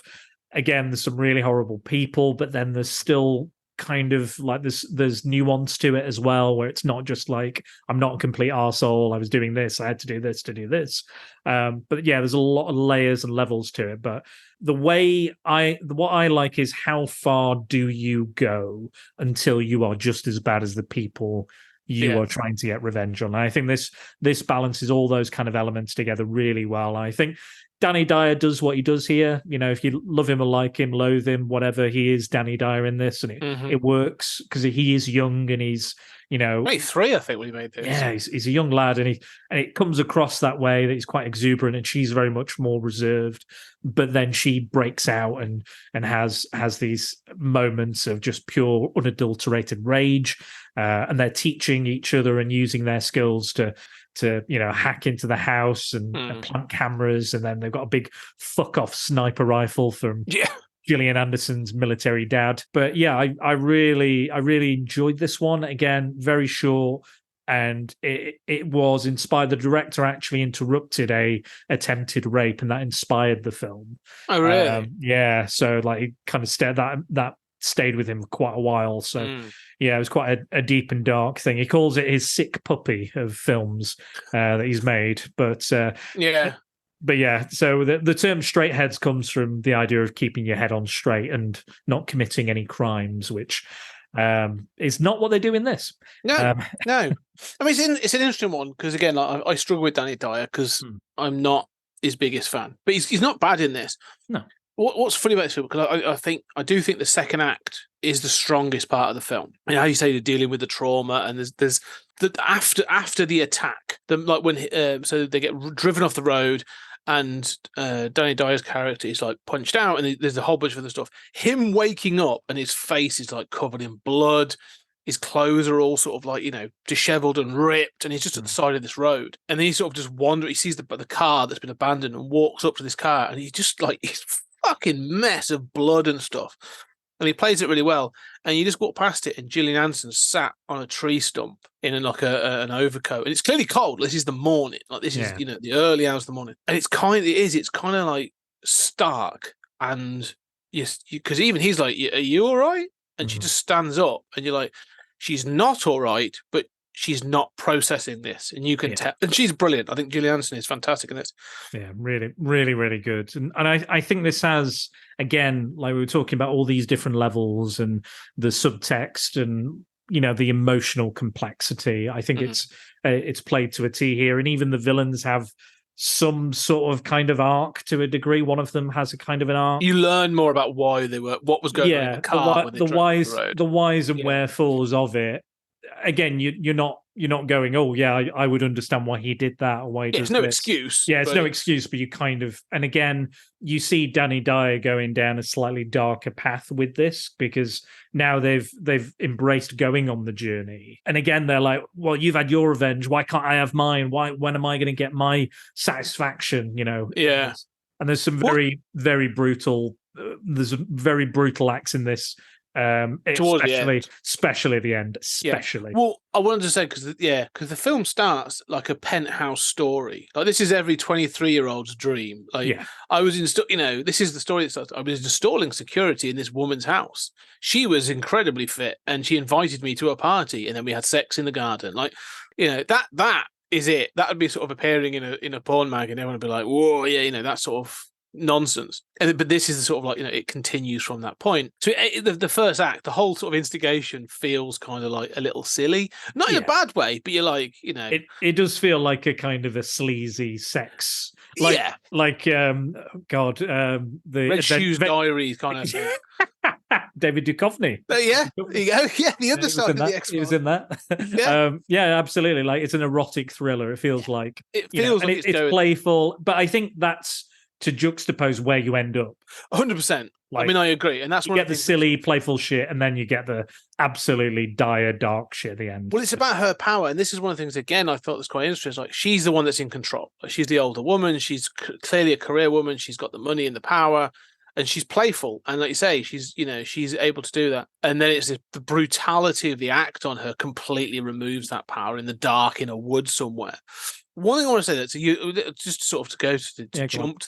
go through the second act, and we do go through the trauma, and you say there's some of the way they deal with the trauma, like they hide in their house, like in her apartment for like 3 weeks, I think, and then they've got to face the world. All that is well done. I think it's kind of interesting. Yeah, Danny Dyer constantly trying to get an erection is kind of off-putting, especially when he does it in front of a mirror. Never understood why they sometimes do that in films. You're like, I've seen my face, I'm all right. That's not what helped me get off. I'm I'm not a narcissist, by the way. Exactly. Yeah. But all that, there's bits in that work, that sort of toing and throwing is like, how do I process this? Or do we take revenge? And then when she finds it, but you say that final act, when you learn the why, and I kind of struggle with this, and I've had to play this back in my head as a father. And you go, because what you find out is there was a Land Rover full of people. They've had a few to drink, and they're on the high and other stuff. And there's a 16-year-old girl in this, and her dad is in the car. Like, he's part of this gang. He knows them when she's there, and they're all a bit leery on her. And he sort of knows that when they get to this destination, she may be, because they're all sort of like leching on her. He knows she's possibly someone's target. In whether it's consensual or not. So he ends up sort of allowing. He sort of sees that this group as almost like a get out, so he can protect his sort of daughter. And you go like, it's a really hard choice. Like, I know why, but it just feels really kind of like it's really hard. Yeah. But that's a good thing, that it makes you question and think, 100%. and put yourself in those shoes and go, what, again, what does occur is horrific and, shouldn't happen. But it's an interesting kind of dilemma that's put there. And again, I think it's only him as well, the father that does any sexual act. Because I think they call him Mr. Raper or Mr. Rapey later. Yeah, as like a joke, like, and again, it's that just utter bleakness of this. And again, this is very rural as well. We've got it's a very rural kind of feel to it. And again, we spend a lot of time in the woods and by farms and things like that. And they shoot a dog as well. And that's no one good ever shoots a dog. No. Like, that's it. That's step one for them. They go, we've shot a dog. Okay, what's next? Oh, I almost assault that young daughter. Okay, and then what? And then what? And then it takes Gillian Anderson right up to the end. I'm not going to describe what happens at the end because it's a bit much even for me. But she gets her revenge, and then she's like, it's not done anything. I'm still the same. I'm still this. This is what they made me. I'm still this, but maybe I can protect someone else or look after the daughter or do something different. So yeah, it's an interesting, again, morally complex one, but that's kind of what I want in these kind of stories. Well, I think that's what revenge stories do give you. You say that ending is them sort of parting, isn't it? Like, this is where the line gets drawn, and she walks away and takes the daughter with her. You find out that she's trying to protect her, and where Danny Dyer's character has gone full dark, like he's crossed that line. He's gone a bit like Richard in Dead Man's Shoes. He knows he's crossed a line, and but it's a different person by the end of the film. So and his I love how quick his kind of revenge is as well. Like, it's just like almost throwaway. Like, this whole film, like, again, like a lot of revenge films would savor that moment, the revenge and getting of the revenge, but after that one sequence, and then Gillian Anderson leaves, and the other guys turn up, and he's just like, bam, bam, done. Yeah. Like it was nothing. And that's what I found interesting, because it sits with the trauma, it sits with the problems, it sits with those feelings and the effects that this attack has caused, more so than a lot of films of this ilk. Well, I think before we get to, we'll move on to my last one in a second, but I think just to give a point, I think you've made a really good point. There's almost like a spectrum of where the films focus of, so like, going back to Theatre of Blood. Theatre of Blood is 100% about the act of revenge. Like, that's the fun of it. And like Straightheads is almost like the opposite end of the spectrum, where it's about the trauma and the act that sort of instigated the revenge. The revenge, like I say, is about a 10-minute sequence at the end, but it's all about how to process and build up to that, and is it the right thing, is it the wrong thing, and how far do we go? Like, there's a different element, and I think each of these films sort of swing into that thing again. Like, Yardy is a very similar thing. It's all, the whole film's about, it's an underlying thing, but he's trying to live his life, but it's not about the revenge. So yeah, I think they're interested in that respect of how they sort of switch about. Definitely. Again, it's a very malleable genre, I guess, the idea of the theme of revenge. There's so many ways you can interpret that. But yeah, what is number one for you, Scott? So we're going to 2019. So this is number one, but it's obviously not. This is all in date order. So, is Avengement, the Scott from 2019? Yeah, the Scott Adkins sort of gangster sort of revenge actioner. This is an odd one. Yeah, Scott Adkins plays a young sort of younger brother of a gangster played by Dan from EastEnders, whose name I can never remember. Oh, it's on the tip of my tongue. Fairbrass? Fairbrass, thank you. Yeah, David Fairbrass. And Fairbrass, David Fairbrass runs this sort of like, again, not a firm out of a pub in London. And his younger brother, played by Scott Adkins, is always around, does little tasks for them, does bits and pieces.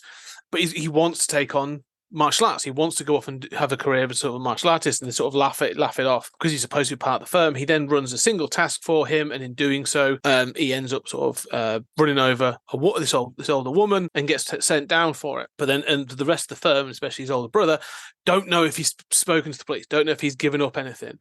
So whilst he ends up going down, he holds the line, doesn't say a word, but people keep coming at him throughout his prison career. Like, they keep coming at him, they keep beating him up, like they smash his teeth in, they do other stuff. So throughout his time in prison, he just keeps getting harder and harder and sort of like more and more sort of things until he finds out that actually it was his brother that set up a sort of a price on his head. And so the film then follows him as he ends up taking revenge over one night on his brother and brings down the firm by sort of going back to the pub. No one recognizes him because it's been years, and he starts to sort of just humiliate them. And eventually sort of confronts his brother with general sort of acts of violence, and he's obviously taken out the guy's accountant, and then eventually he does in a big fight scene, which is ace. He takes them all out, but he has been injured himself, and it ends with him sort of leaving the pub, and you're wondering whether or not he's going to survive, or is it just a case of satisfaction of him doing what he wanted to do. Yeah. So what a film. Again, another one available on YouTube, which I watched in full. It's on Netflix as well. Just saying. Yeah, there you go. Whatever one you want to use, go ahead. I've not seen a lot of Scott Adkins stuff, I'll be honest. I've seen him. He tends to, the films I've seen him in, he tends to play a smaller role, like he was Deadpool in X-Men Origins. I watched Unleashed the other day with. He has a very small role in that. Yeah. But I always see him, always know him. All the flips and spinny kicks and everything. But this is the first time I was like, fucking hell, he's got some acting chops. Like, he's got some real, like, he's playing like an absolute character. Like, you can see him as he starts off, he's like, yeah, I just want to help you out, bruv. I just want to help you out, bruv. And then he gets the woman run over by mistake and then goes down. And then his steady transformation, turning into an absolute hard bastard, getting stabbed, cut, having his teeth knocked in, he gets metal teeth put in, and he's a proper, like, it's a larger than life character that kind of steadily grows throughout the film. And then when you get into it's told out of sequence anyway, like very Tarantino-esque. We see he goes into the pub and then we see the flashbacks. But yeah, I had a lot of fun with this. And again, I like films that are kind of mostly set in one location as well. Like the pub primarily takes place in the pub, probably for budgetary reasons. But I had a blast with this. It's very much in that kind of Guy Ritchie feel. There's a few actors where I was like, oh yeah, you were in Lock, Stock, weren't you? And various other ones, and I think him from This Is England, the little lad, he's in it. Yeah, I think. Yeah, he is. So yeah, it's a good English cast. But I will say what you said about Jackie Chan in The Foreigner, I did feel in some of the prison fights that I was like, these spinny kicks just don't seem that they really fit with the aesthetic of everything else. So I felt that more in this than in Foreigner. But yeah, I was kind of like, okay, that's a bit, you can see he's very styled and, the way he does it. And it needs to be more of a kind of a Bronson or a Chopper kind of fighting brawly style. fight. Yeah, absolutely, like a boxer or something.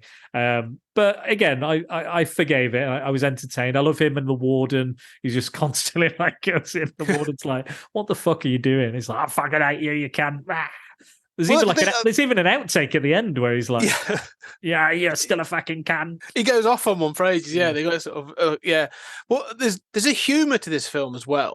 Like it's a little bit tongue in cheek, and as you say, sort of Scott Adkins, he is good. I think he's quite an underrated sort of actor. I mean, I don't think he's ever going to win an Oscar. He's becoming quite a skilled character actor. Like most recently, he was in John Wick 4.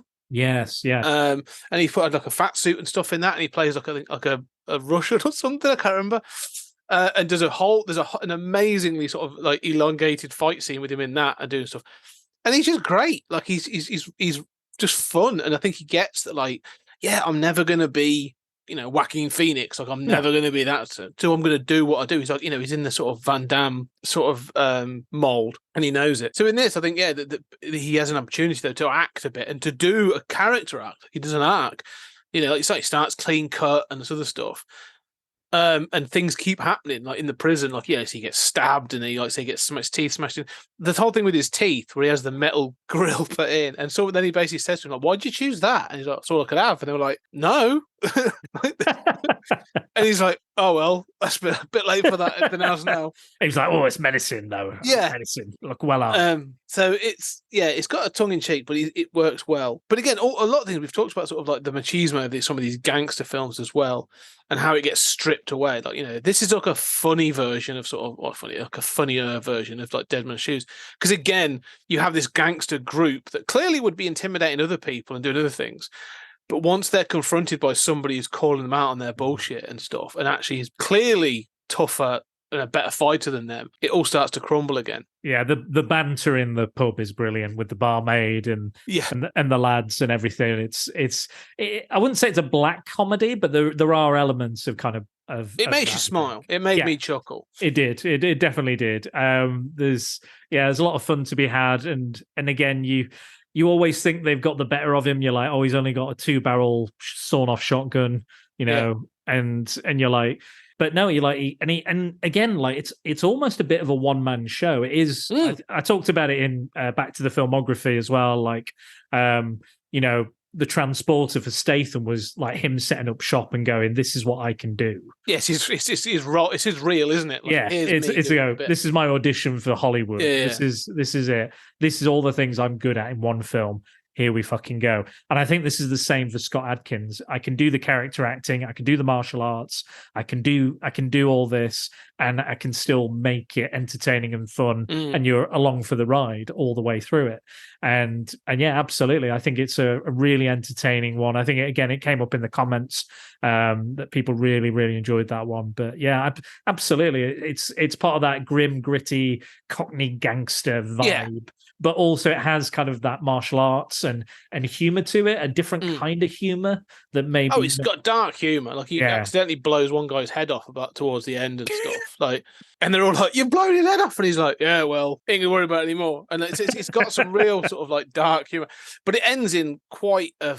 The fight scene at the end is, again, like you said, about this is like his show reel. So he's doing his acting, and you've seen him do fighting in small quarters within the prison cells or in the corridors and stuff.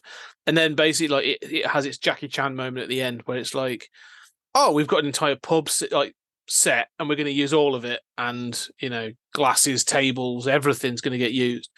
And it's great. It's a fantastic fight at the end of the film. Absolutely, and a lot of fun. And again, I did feel that. It's Craig. I think it was Craig Fairbrass. Craig Fairbrass, yeah. Craig Fairbrass. He picks up the sawn-off shotgun, and I knew instantly. I was like, "That's empty, mate." Yeah, like that is empty. Like you've picked up an empty gun. Because he shot it twice, and then the character's like, "Oh, you fucking can't, you can't." He's like, and I was like, "Yeah, I beat you to it." I was like, I knew it was empty. So yeah, but no, I had a lot of fun with this. I'm glad you picked this one. I think. This is one of those. This is the one where the revenge, much like Theatre of Blood, is quite enjoyable. It's quite fun. It's a fun romp. It's dark, but with a lightness of touch in certain places. If you are going to check out any more sort of Scott Adkins, because he's done a bunch of other stuff, a similar sort of set of films that has a similar sort of tone is Accident Man and Accident Man: Busman's Holiday, the sequel. Recommend both of those because they are. They are Scott Adkins' Transporter. And I highly recommend those because they're great fun. So yeah, go check those out. Yeah, brilliant. Right. Well, number one for me is probably the oldest one on my list. It is the oldest one. It is from 1949, and it is Kind Hearts and Coronets. Yes.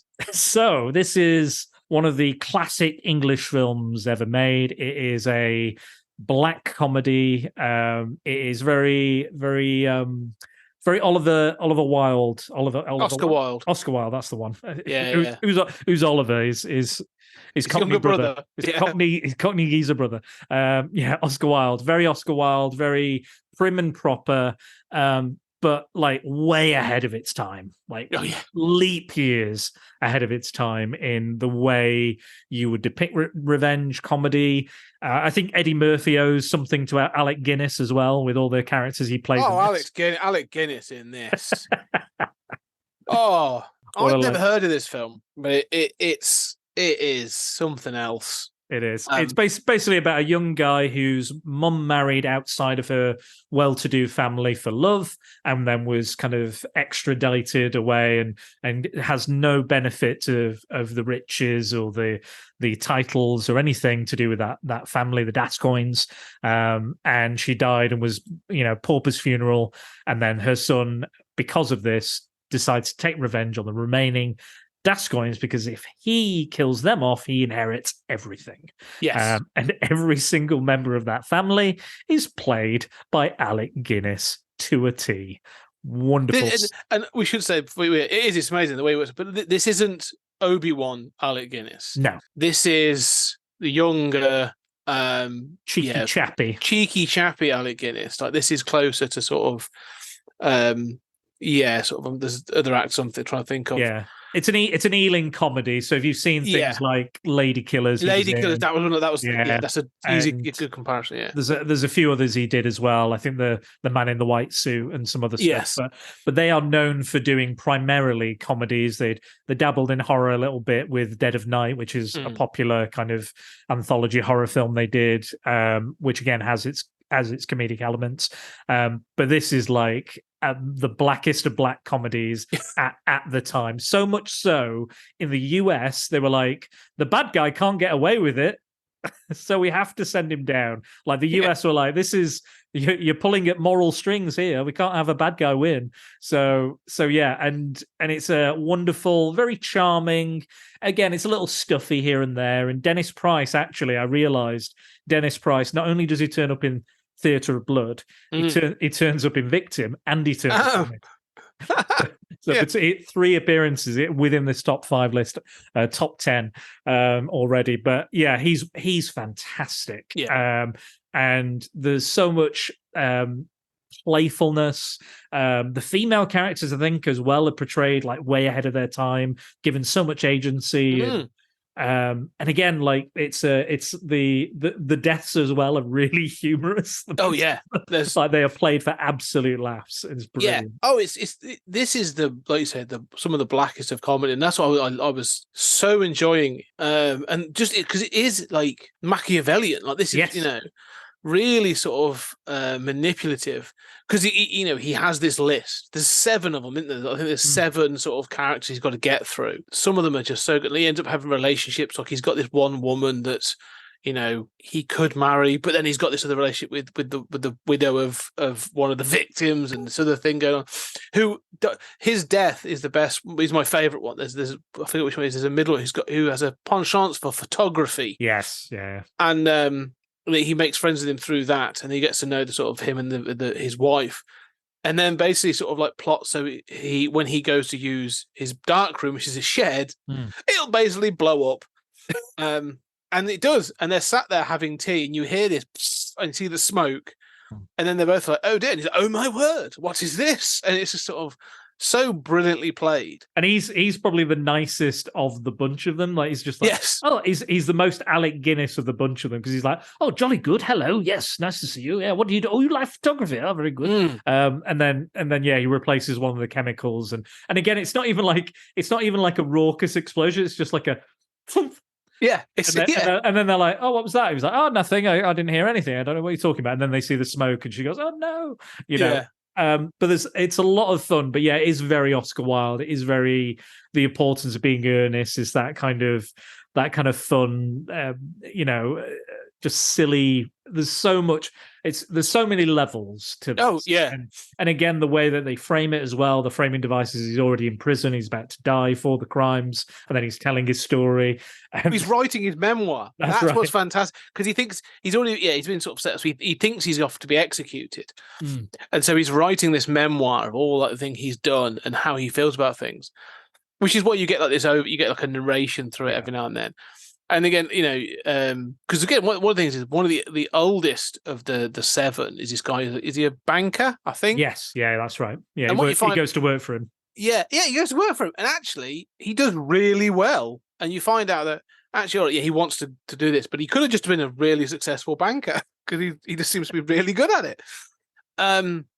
But he does. He works his way through his family, and the ending is he gets. Why does he get cleared? I forget why he's allowed to. So the woman that he was going to get with, but married his friend. That's right. Says we can get together if I vouch for you. Yes. Not being where you were, because that's right. She provides him with an alibi, doesn't she? Basically, yeah. So she says, if you do that, then you have to be with me. And then right at the end, right at the last moment, just as they're about to take him out, they go, "Oh, here's your clemency. Here's your, you're free of all charges." And spoilers, it ends, and they're just as he's leaving, they're like, "Oh, I've come to collect your memoirs. I need them for the article and everything." It was like, "Oh yes, you can write my life story." And then he realizes he's left the memoir in the cell, and he goes, "Oh shit!" That's that moment. That's the end. Yeah. and that's where it ends, because he could still be found out because he thinks he's gotten away with everything. But yeah, like he manages. Two of the family members die anyway. Yeah. The banker dies of a heart attack, and the Navy captain goes down with his ship, quite humorously. During this filming as well, Alec Guinness almost died twice. So they had him go up in the hot air balloon as the suffragette female family member, and then he was like, "I don't want to do this. I really don't want to do this." And they're like, "Oh, it's fine. Don't worry about it." He was like, and I think he had it written into his insurance or something, and he was like, "I'm not doing it." So they put somebody else in the balloon, and then the wind took it, and the guy had to jump out of the hot air balloon. Oh God! And then I think he was, during the sinking of the ship, he was like tied to the bottom of the sinking ship, so as the water comes up, and then I think he would undo the leg braces, but they were stuck. Undo. They wouldn't undo, so he was drowned. God, he almost drowned. Bloody hell! So putting a lot of work for this. But his favorite was the vicar. He liked playing the vicar. Oh, he's a fantastic character as well. Yeah, like it's so much fun, like playing also. But I think there's a great scene as well. Just so there's one when one of them dies, one of the early ones dies, and he goes to church and accompanies them to the funeral, and you have the siblings or the cousins or whatever sat there. So it's all Alex Guinness's, but it pans across them, and it's all Alex Guinness playing sort of multiple characters. And I think I read something. It took them like 7 days to do that whole scene, because they'd have to do the scene and then film one, and they'd have to do a little bit more and then film the next bit and stuff like that. But yeah, he's got these. And again, this is just that sort of like, many people know Alec Guinness as Obi-Wan. Peter Sellers. That's what I'm thinking of. He's very not like that, in that Peter Sellers mold. Like he's before Peter Sellers. Yeah, people forget these films. So he was a great character actor, like wonderful comedic actor. Yeah, and then somewhere in the 70s, he got obsessed with playing Hitler for some reason. Okay, but yeah, like that. I think it's an absolute, again, a classic British film. Everyone should see it. Again, another 100% on Rotten Tomatoes. A lot of gallows humor, but yeah, just brilliant and way ahead of its time in regards to probably a lot of the stuff that was coming out at that point, and that's why it's so fascinating and entertaining and humorous. And yeah, what year is it? 46? 49. Yeah, airing on the 50s. Yeah. But in that post-war Britain, where we're still not sort of, we're still not acknowledging that we're still sort of struggling with a lot of things. Rationing still going on. People still living in bomb sites. Yet we're going to have an aristocratic revenge film. And it's going to work well. It's good. It's definitely worth seeing. I think it's this was a delight. This one was. Never heard of it before. Right. Well, I'm glad I introduced you to it, and I'm glad I introduced myself to it. But that is it. That is our top 5. Before we leave, we've got some listener comments, so I'm going to go through them fairly quickly. So I am Jack's Musings. He said, Wrath of Man, Get Carter, Dead Man's Shoes, Red Road, and Avengement. There you go. 2 of your choices. There you go. Jack knows where his bread's button. So Angry Andy Reviews, he said, no contest. His favourite revenge movie is License to Kill. It's a fair shout. Yeah. I didn't think of that. I was like, okay, that's when Felix Leiter is killed. Am I right? It is. Yeah. Yeah, that's good. Derek Esoteric, he says, Get Carter and Harry Brown. Yeah. And then he's also said, I think it's a Michael Winner film, this, Good and Bad at Games. Okay. Not familiar with that one. Dan's photo, so on Instagram, that is, he said bull. Have you heard of that one? No, I don't know that one. Go check that out. Yeah, I've heard it's good. Mike says Dead Man's Shoes. Paddy Considine is incredible in it. Last Night in Soho, he also says. I didn't know that was a Revenger, but that's on the list. It's an interesting take. It's an interesting take on the way the story pans out. But yeah. See that? So Blake Biles has said The Prestige. Yeah. Okay. Because he's really good at magic and he wants to be better at the magic. And... Yeah, I suppose the ending sort of has that sort of revenge. Okay, I think you could work that in. Yeah, sure. And he said could have been potentially better with the inclusion of Danny Dyer. So, and then Tony Farina has said Last Night in Soho. Kenneth Branagh's Hamlet. I don't know if that would count with our. It's British, British production. Yeah. It's can't get much more British than Shakespeare, really. Yeah. Kenneth Branagh doing it, so yeah. True, yeah, that's a fair point. Nolan's Batman trilogy, Tony is suggesting, I guess, filmed in the UK, mostly British crew, filmed partially in the UK. Yeah, I could sort of you can do that. The whole thing about revenge, I suppose it comes up. You do have very gothic, I guess. Yeah, is kind Talia al Ghul trying to get revenge at the end. Yeah, kind of. Yeah, sort of. Maybe not that particular. Maybe, Batman, yeah, sure, could be about revenge, but I don't think necessarily it might be British enough for us. But Rhea says, Much Ado About Nothing. B and Hero get their revenge. Mike again says Harry Brown is God tier. Rhea says Dead Man's Shoes. And then she asks if The Prestige would count as well as revenge. And I've had to cut some of the comments because there's just too many. There's too many. Yeah. So it's an interesting topic, you say. It's quite open. They say you can interpret that thing of revenge quite openly. So it was interesting and good to watch it. Nice. You've introduced me to a couple. I'm just going to start to say from your list, Victim and Kind Hearts. Kind Hearts and Coronettes, is just two films I've never heard of, nothing about. Others I've sort of heard of, but those two are going to stand out. And Victim in particular was a real treat. So absolutely. Well, this is what I do best, Scott. I find these obscure gems. Sometimes they're good, sometimes they're horrific, but I'll find them. I'll dig them out. So we're lucky we found some of the best. But yeah, I really enjoyed all of your choices as well. I think for me, Avengement is great fun. Theatre of Blood, I love anyway. Yeah.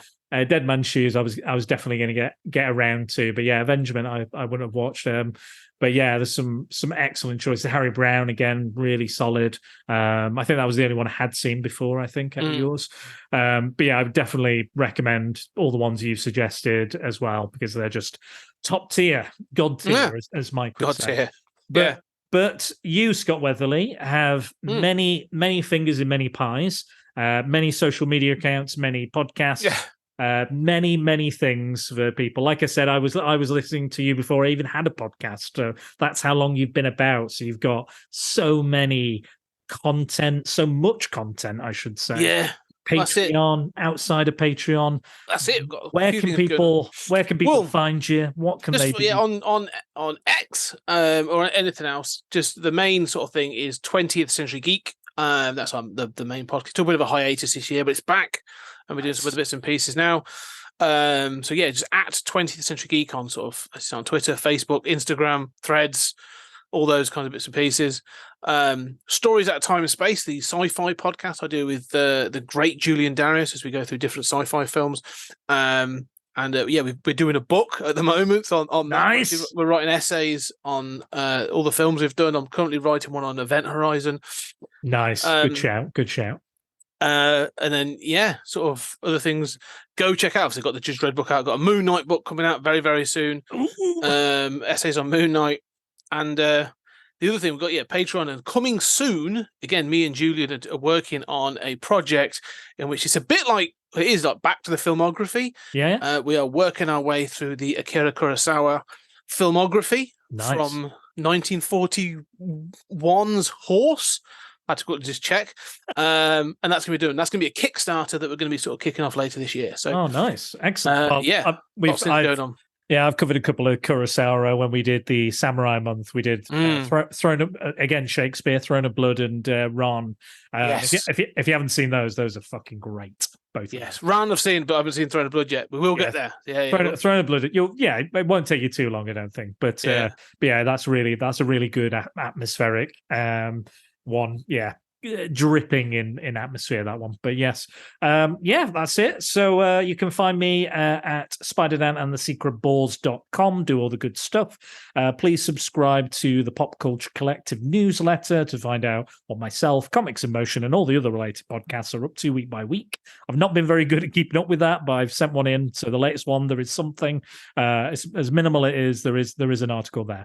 I like to thank all my patrons on Patreon. I am Jack's Musings, Simon Cotton, Paul Mellon, Mike Burton, Angry Andy, Tonya Todd, Tony Farina, Math, Scott Hodgson, and Rhea Carrigan. Thank you for your continuing donations. It is very much appreciated and helps Prattle World keep on turning. And if you ever find yourself in a position to help the podcast, please consider it.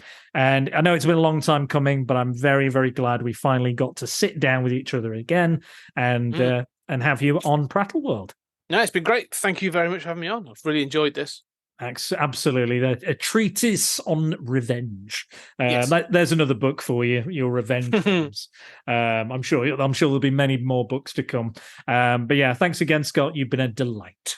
Yeah, thank you, Dan. I appreciate it being on. See you later, everybody. Bye.